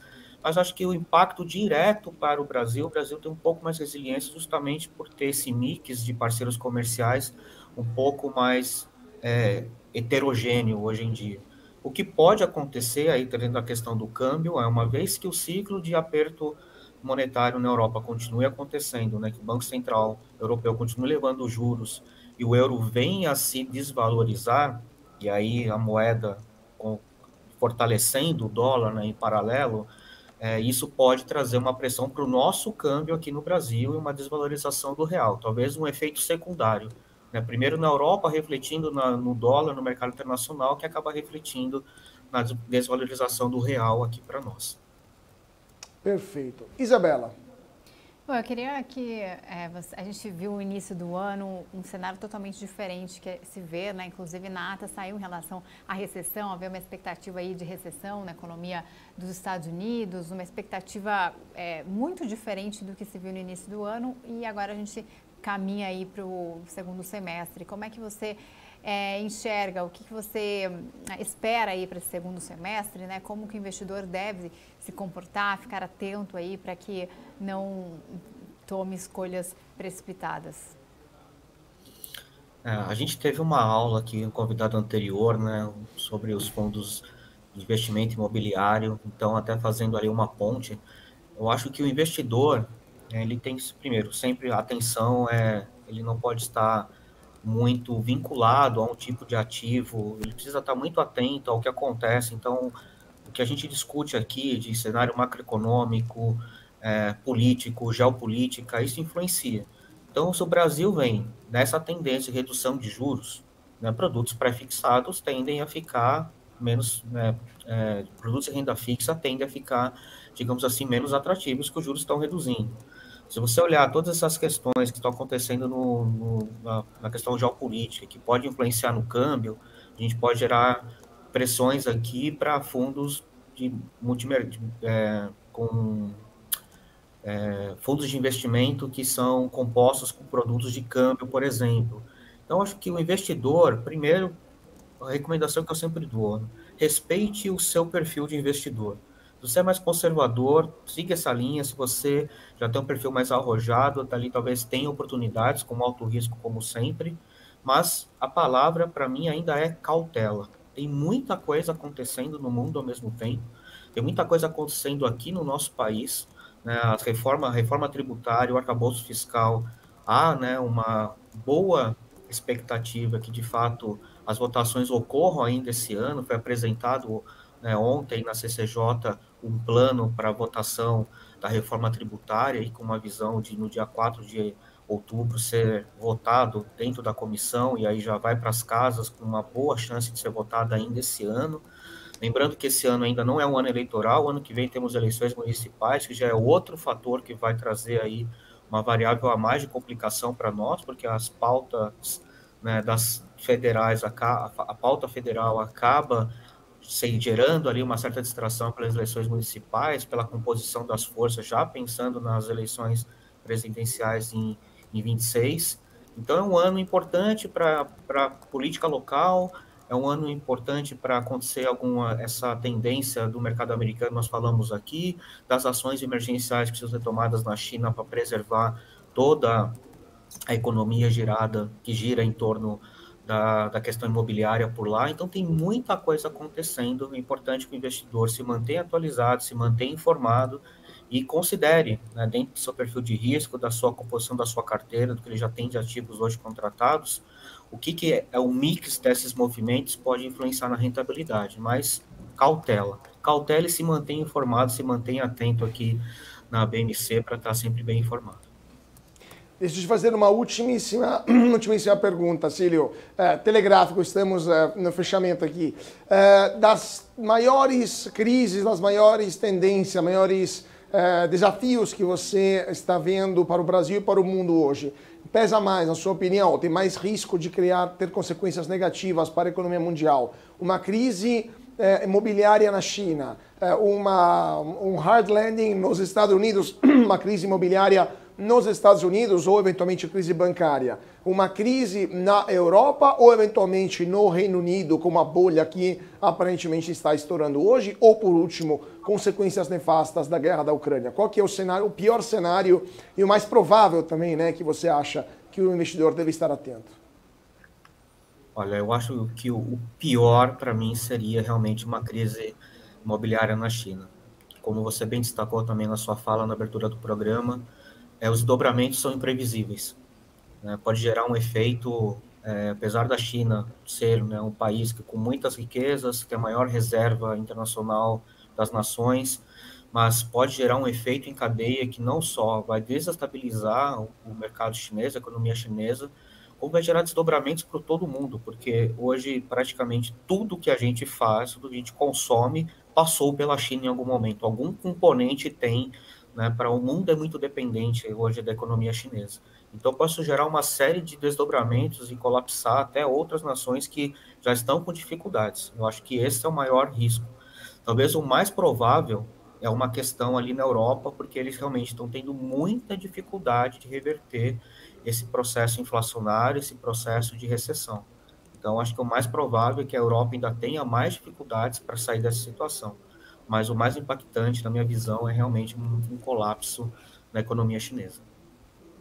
Vamos ver então o que vai acontecer, tomara que esse colapso não ocorra, ou que os chineses decidam injetar recursos de forma maciça também, porque de fato vai precisar de muito dinheiro para resgatar o segundo maior player do mercado imobiliário chinês, o Country Garden, né? Vamos ver o que vai acontecer. Enquanto isso, muito obrigado a Cílio Marinello, coordenador do MBA Executivo da Digital Finance da Trevisan Escola de Negócios. Foi um prazer tê-lo conosco. Muito obrigado, o prazer é todo meu. Sempre bom estar aqui com vocês. Até a próxima. Até mais. Isabela. Bom, e a B3 lançou na terça-feira o índice de diversidade, o iDiversa B3, tratando-se de uma carteira teórica de ativos que busca ampliar a transparência sobre métricas das empresas em relação à representatividade de gênero e cor. O objetivo do iDiversa B3 é ser um indicador de desempenho médio das ações e units de companhias, listadas na Bolsa Brasileira, que atendem aos critérios de inclusão de acordo com o score ali de diversidade. Então, a B3 está lançando aí esse índice que segue a nova metodologia ágil da Bolsa e vai ser disponibilizado para o mercado na página Índices On Demand no site da B3. A carteira do iDiversa B3 é composta por 79 ativos, sendo que o Banco do Brasil tem maior participação de 4,49%. É isso aí. Agora vamos dar uma olhada, última olhada antes de chamar o nosso analista técnico para o Ibovespa, porque começam a sair as primeiras análises. Ibovespa então tem a pior sequência negativa em 53 anos. Investidores repercutiram a ata da última decisão do Fed, que a gente estava lendo logo no começo do nosso closing. Isso sinalizou novas altas das taxas básicas de juros lá nos Estados Unidos. Então, após a divulgação desse documento, o Ibovespa virou para a queda no pregão, acompanhando a piora das bolsas americanas. Então, 12 quedas consecutivas do Ibovespa, uma queda que veio após a divulgação da ata da última decisão do Comitê Federal de Mercado Aberto lá nos Estados Unidos, documento altamente esperado em busca de pistas sobre o que o Federal Reserve iria fazer nas próximas reuniões e aparentemente o mercado leu que o fim do ciclo de altas ainda está longe de acontecer, o fim do ciclo de altas de juros ainda está longe de acontecer nos Estados Unidos, e a ata mostrou que o FOMC pode continuar a subir sim os juros. Então isso acabou pesando nos mercados. E Ibovespa então terminou em queda, aftermarket rolando ainda 0,50% no negativo nesse momento, 115.591 pontos, Natura pior do dia, 8,90% de queda, Pivida 5,78%, Alpargatas 4,98%, melhor do dia é a IRB 11,86%, Magalu 7,22% e a Via que sobe 5,92%. Isabela, último minutinho para dar uma olhada nas bolsas lá fora e no petróleo, depois vamos para o intervalo. Vamos começar então com o petróleo, porque fechou em queda em dia de cautela global com a China e também depois da divulgação da ata do FONC ali, os investidores mais cautelosos nesta quarta-feira com as más notícias vindas então da China e com a mensagem do Fed. Os preços já estavam em baixa antes da divulgação do documento da última reunião do Banco Central americano e pioraram ali após o texto, né? Os membros do Fed veem um risco de alta para a inflação e não descarta mais aperto nos juros, medida sempre desfavorável para as commodities, principalmente para o petróleo. Mesmo a forte queda nos estoques nos Estados Unidos não conseguiu amortecer o recuo do preço do óleo bruto. Segundo os estoques de petróleo caíram 5,96 milhões de barris, de uma expectativa de queda de 1,7 milhão. Os de gasolina diminuíram 262 mil barris de petróleo, ali com uma queda esperada de 1,2 milhão. No fechamento de mercado, então, o contrato Brent para outubro caiu 1,69% aos 83 dólares e 45 centavos o barril, e WTI para setembro fechou com 1,99% aos 79 dólares e 38 centavos. E agora as principais bolsas lá em Wall Street, todas em queda, principalmente depois da ata do FONC, aí com uma possibilidade de inflação e alta de juros. Então, SP 500 queda de 0,74%, Nasdaq 1,15% de queda e Dow Jones 0,52% de queda. É isso aí, Isa. Então vamos para um rápido intervalo, 2 minutinhos, e já voltamos com a nossa análise técnica, nosso analista gráfico. Então, 2 minutinhos e voltamos já já. Não saia daí.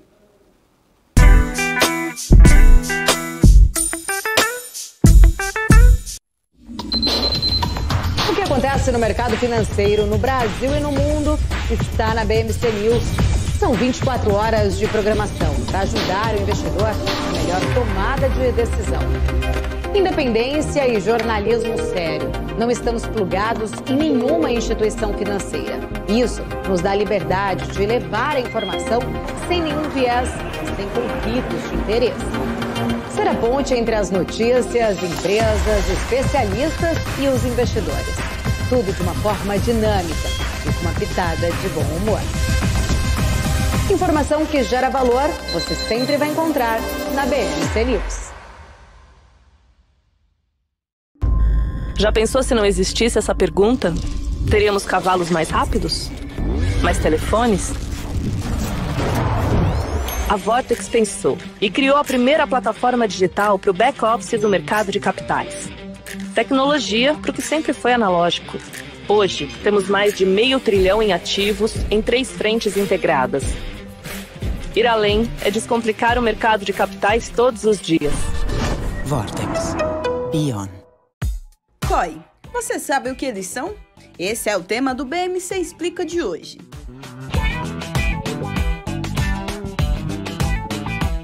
COI é a sigla para Certificado de Operações Estruturadas. É um investimento montado por instituições financeiras que combina características tanto de renda fixa quanto de renda variável em um único produto.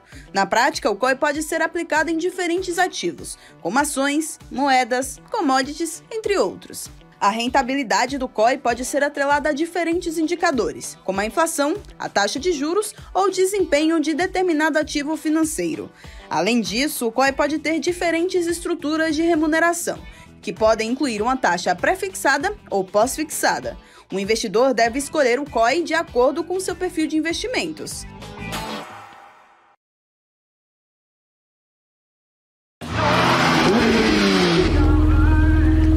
Boa volta. Cara, demais. foi boa. E aí, Ju, tá curtindo? Espera aí, Razia, que eu tô só baixando o novo aplicativo do EQI pra abrir minha conta. Mas você não precisa fazer isso com calma? Não, é facinho. Deve ser até mais rápido que essa sua volta. Mais rápido do que minha volta de Porsche. Você duvida? Baixa o aplicativo. Amigos da EQI, e vai se criando um clima terrível no Autódromo de Interlagos. Vamos, acelera! De um lado, temos Luiz Razia. Do outro lado, temos Júlia Václavik. Bora, Razia! Precisa melhorar esse tempo. Tá no papo, tá no papo. Haja coração, meus amigos. Como ela tá indo, Nelsinho? Ela já fez o reconhecimento facial. Razia acelera pelo mergulho e vai se aproximando da subida dos boxes. Olha a Júlia finalizando. Vai ganhar, vai perder. Perdeu! Ganhou! Mas, na verdade, quem ganha mesmo é você, que consegue abrir sua conta na EQI Investimentos tão rápido quanto o tempo que você levou para assistir esse filme aqui.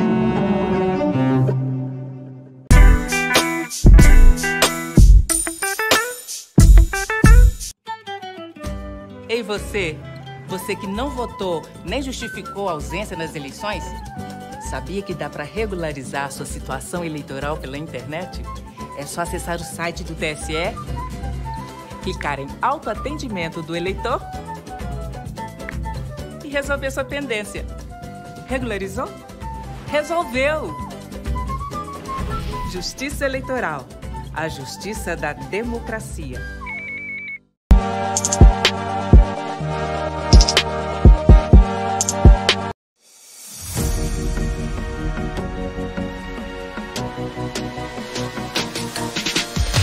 BMC News. Informação que gera valor. E de volta para o nosso closing aqui na BMC, nesse momento, 5 horas e 36 minutos. Vamos dar uma olhada então como estão as ações no gráfico com o nosso Dalton Vieira, da DV Invest. Muito boa tarde, Dalton. É sempre um prazer tê-lo conosco. Olá, Carlos. Muito boa tarde a você, a todos aqui que estão ao vivo e também para a Isa aqui.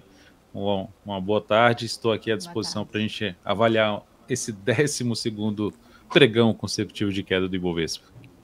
Pois é, Dalton, são 3 quintas-feiras que a gente se encontra, né? Que a gente se vê aqui no closing, 3 quartas-feiras, aliás, que a gente se vê, e 3 quartas-feiras desastrosas para o Ibovespa. A primeira a gente estava em 120 mil pontos, a segunda 118, agora 115 mil pontos, né? Eu tô com medo da próxima quarta-feira, se a tendência continuar. Então, eu queria saber o que você está vendo no gráfico, se a Bolsa, na sua visão, na visão da análise técnica, vai continuar caindo, e também o andamento do dólar, que voltou a beirar os R$5, né? Perdendo, basicamente, o real perdeu toda aquela alta das últimas semanas. Então, vamos lá, vou compartilhar aqui minha tela com vocês. Falando primeiramente de um gráfico diário do Ibovespa, que a tendência nesse momento continua sendo uma tendência de baixa. Ele está perdendo a região de suporte, o que costuma muito acontecer, Carlos, após uma perda de níveis de preço, que a gente fala nesse caso aqui de um suporte, com vários pregões chegando nesse nível de suporte, aumenta-se a chance de ter um processo de recuperação. Só que não tem ainda esse sinal de alta. Então, para ter essa sinalização de alta, a gente precisaria aqui de uma barra, de um pregão fechando mais forte de alta, preferencialmente acima da região aqui em torno de 117.800 pontos, que aí foi essa tentativa aqui de subida, não deu certo. Então essa região, em conjunto com o médio, em conjunto com essa região de fundos anteriores, se tiver um fechamento para cima desse patamar, a gente volta a ter uma expectativa mais positiva para o índice, em busca dos 120 mil pontos. Enquanto isso não tiver, ou seja, não gerar esse sinal de alta, a gente vai continuar olhando mais para baixo. E olhar mais para baixo seriam para os próximos níveis de suporte do índice, pegando até retrações de tudo que o índice chegou a subir, desde quando começou um movimento muito forte aqui de subida. A gente teria aqui uma região mais provável do índice buscar em torno dos 114.100 pontos e, sendo um pouquinho mais pessimista, ele vir aqui buscar uma região de 111.500 pontos. Então, resumindo, a gente tem uma tendência de baixa de curto prazo para o Ibovespa. Para gerar alguma expectativa um pouco mais positiva, precisamos ver o índice fechando acima dos 117.800. Enquanto isso não acontecer, olhamos para a região dos 114.100 e depois 111.500. No dólar, pegar aqui o dólar, nós temos o dólar pelo gráfico diário dentro de uma tendência de alta, topos e fundos ascendentes, e dentro dessa tendência de alta, fazendo aqui a devida projeção dessa tendência, primeiro uma projeção clássica, né, de um pivô de alta, uma projeção de análise técnica aqui, usando os números do Fibonacci, lá no 535, ou seja, dólar 5,13. A outra projeção é uma projeção mais modesta, mas mesmo assim apontando para uma região aqui, ó, de buscar uma região de 5,067, 5,068. Então são os pontos mais prováveis aqui da caminhada de subida, de expectativa de subida para o dólar. Então o dólar continua, Carlos, apontando mais para cima, e para mudar essa expectativa positiva, a tendência atual de alta do dólar só vai ser revertida se ele retornar para baixo de 4.860 ou de 4,86. Perfeito. Agora vamos dar uma olhada nas maiores altas, maiores baixas da Bolsa, com a Natura, que perdeu 8,90% hoje, a Pivida 5,78% e Alpargatas 4,99%. O que você está vendo nessas três ações, a Pivida, a Natura e Alpargatas? Começando aqui pela Natura, nós tivemos uma queda realmente muito forte, 8,9%, e com essa queda, ela gerou um chamado pivô de baixo, uma reversão da sua tendência para baixo. E essa reversão para baixo, ela aponta, ela cria uma expectativa de queda para caminhar, Carlos, para a região dos R$ 15,50. Ou seja, o caminho mais provável é testar o 15,50 e depois na faixa dos 14,70. Enquanto não tiver nenhum retorno do preço para cima da região em torno de 17,50, enquanto não voltar acima desse nível, o caminho mais provável para a Natura é ir para a região dos 15,50 a 14,70. No caso de Hapvida, HPV3, o contexto dela, que caiu bem hoje, 5,78%, é um pouco diferente. Aqui a gente ainda não teve a mudança de tendência. A tendência de curto prazo continua sendo de alta, e esse movimento de queda atual vai sendo visto ainda como um patamar, como uma correção. Muda essa tendência se ela retornar para baixo dessa região aqui, ó.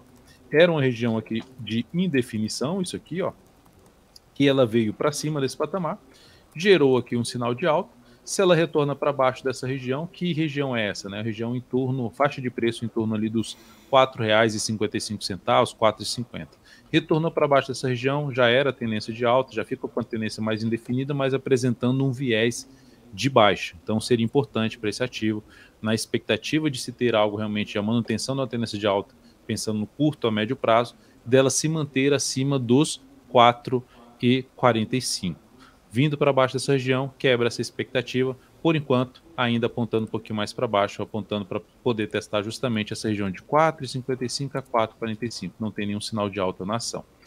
E, por último, Alpa 4.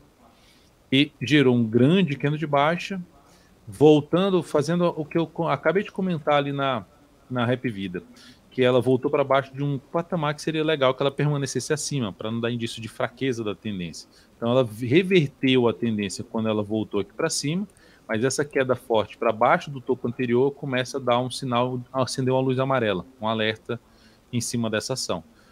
Dá para gerar algum sinal de compra aqui se não cair muito mais e gerar um sinal de alta nessa região. Agora, mais um pregão aqui vindo para baixo, fechando um pouco mais forte para baixo da região em torno de 9,40, reforça a expectativa da gente ver de novo a Alpa 4 voltar para a região aí na faixa de R$ 8,50. Perfeito. Vamos dar uma olhada agora nas ações que mais subiram hoje. IRB, 11,86%, Magalu, 7,22% e a Via, 5,92% de alta. O que você está vendo no gráfico para essas ações? E a RBR3 ela vem dentro de um contexto mais positivo, olhando o prazo maior, gráfico semanal, porque ela recuou aqui, ela já vinha com a sequência de 5 semanas consecutivas de queda, Carlos. E nessa semana, com essa alta de hoje, principalmente, ela vai proporcionando uma sinalização de alta no gráfico semanal, um fundo ascendente, após testar uma região de suporte proporcionado por um topo anterior. Então temos um sinal positivo que aumenta a probabilidade dessa ação vir a fechar o gap de baixa. Uma região que começa ali nos 47,30 aqui no gráfico semanal e vai até 49,24 no diário, principalmente a região de 48,34 a 49,24. É o caminho mais provável para essa ação. Então, o viés aqui é de alta. Ela só muda essa expectativa de subida que ela está nesse momento se realmente perder a mínima desse grande candle de alta. Ou seja, depois de um dia que vamos dizer assim, dominado mais pelos compradores, se logo na sequência a gente tiver alguma perda da mínima de hoje, que é de 39,80, aí sim ela quebra essa expectativa positiva, mas por enquanto, e a IBR3 com um cenário mais favorável para operações de compra. A Magazine Luiza, MGLU3, já tem um cenário ainda de tendência de baixa no gráfico diário. É lógico que no pregão anterior ela já tinha gerado um padrão de alta dos candles, que chama de martelo, confirmou no pregão de hoje ao superar essa máxima e principalmente ao fechar acima de alguns níveis de resistência, fundo anterior mais médio, e criou-se uma expectativa de poder ter um processo de recuperação aqui. Ela só muda a tendência de baixa dela, de curto prazo, se superar a máxima deste topo aqui localizado em 3,48. Então essa aqui, boa alta, mas ainda com bons desafios pela frente, risco ainda maior para posições de compra. Qualquer compra que vai ser feita aqui, eu colocarei menos capital, e porque o stop é muito longo e o cenário também ainda não é tão favorável nessa ação. E Via 3... Exatamente. Via 3... O que você está vendo para a Via 3? Via Varejo, deixa eu só carregar aqui, pronto.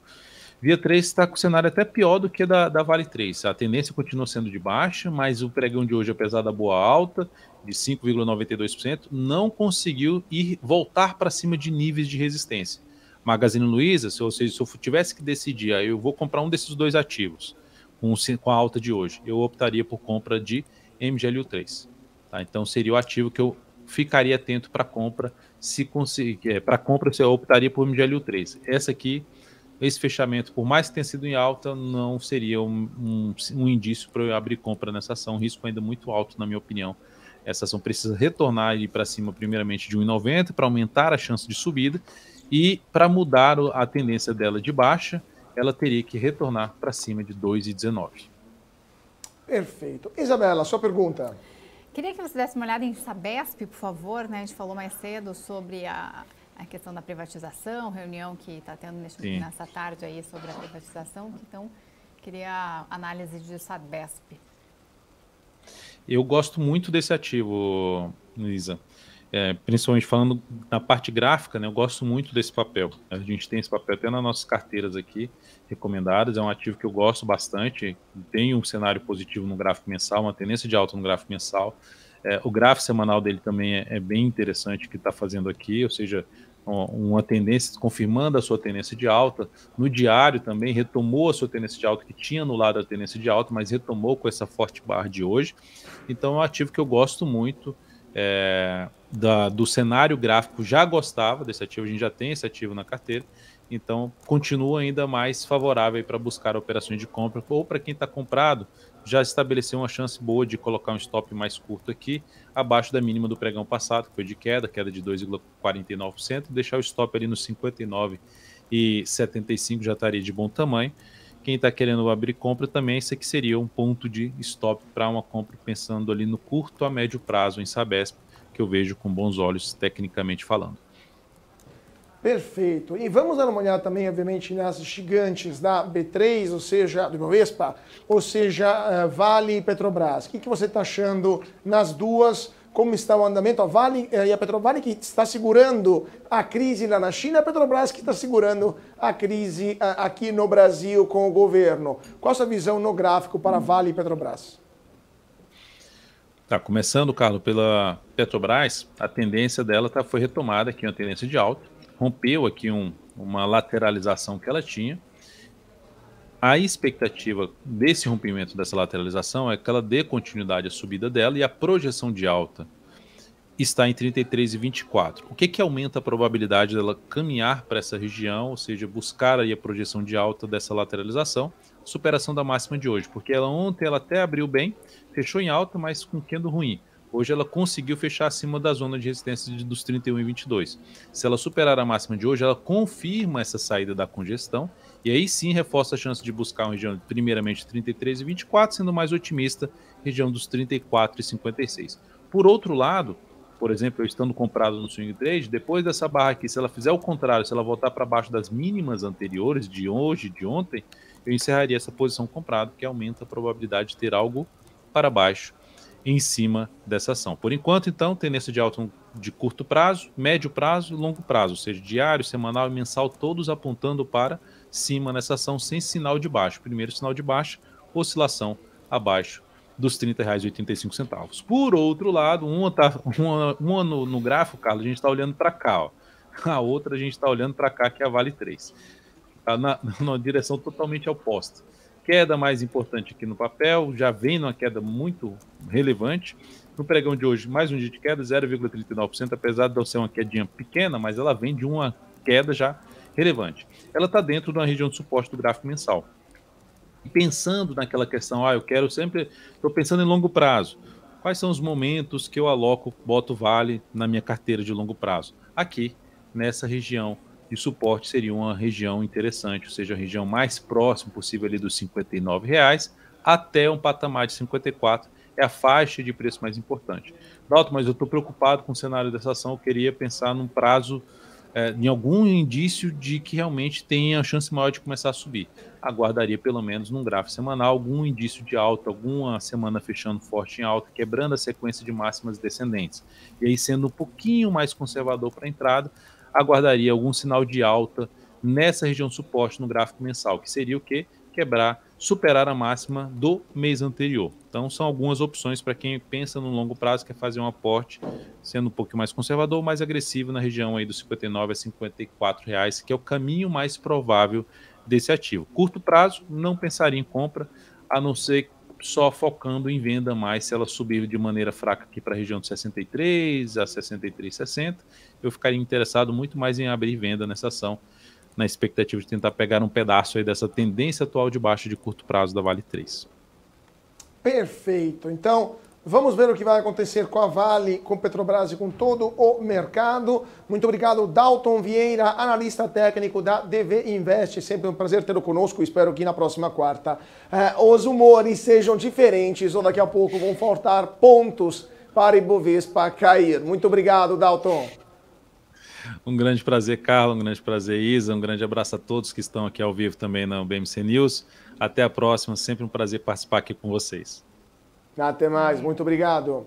E vamos para o gráfico do dia, temos ainda 2 minutinhos, temos mais 2 minutinhos só para comentar com vocês o que está acontecendo no Brasil e no mundo. Vamos falar das empresas mais rentáveis do planeta Terra. E a primeira é a saudita Saudi Aramco, que em 2022 rendeu 156,4 bilhões de dólares para os seus acionistas. A Apple, por sua vez, teve o lucro de 94,3 bilhões de dólares, a Microsoft 69 bilhões, ExxonMobil 61,7, Alphabet, que é a controladora do Google, 58,6, e depois vem o primeiro banco chinês, que é o ICBC, International China Bank of Commerce, 52,5 bilhões de dólares. Outro banco chinês, o China Construction Bank, 48,3 bi, e a Shell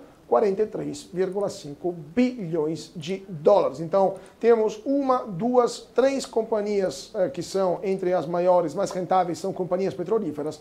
Temos 3 empresas de tecnologia e 2 bancos chineses.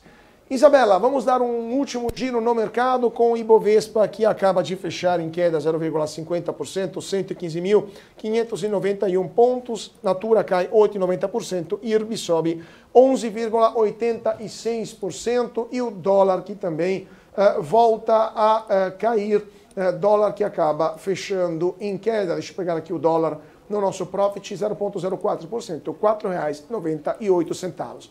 Como fechou a bolsa lá, as bolsas lá em Wall Street e como fechou o petróleo? Bom, lá em Wall Street, todas em queda, SP 500 queda de 0,74% aos 4.404 pontos, Nasdaq 1,15% de queda aos 13.474 pontos, Dow Jones com queda de 0,52% aos 34.775 pontos. Bom, temos também fechamento do petróleo em queda, também WTI com 2% de queda aos $79,38 e barril Brent 1,70% caindo também $83,45. Eu fico por aqui, obrigada pela companhia. A gente se vê amanhã, Carla. É isso.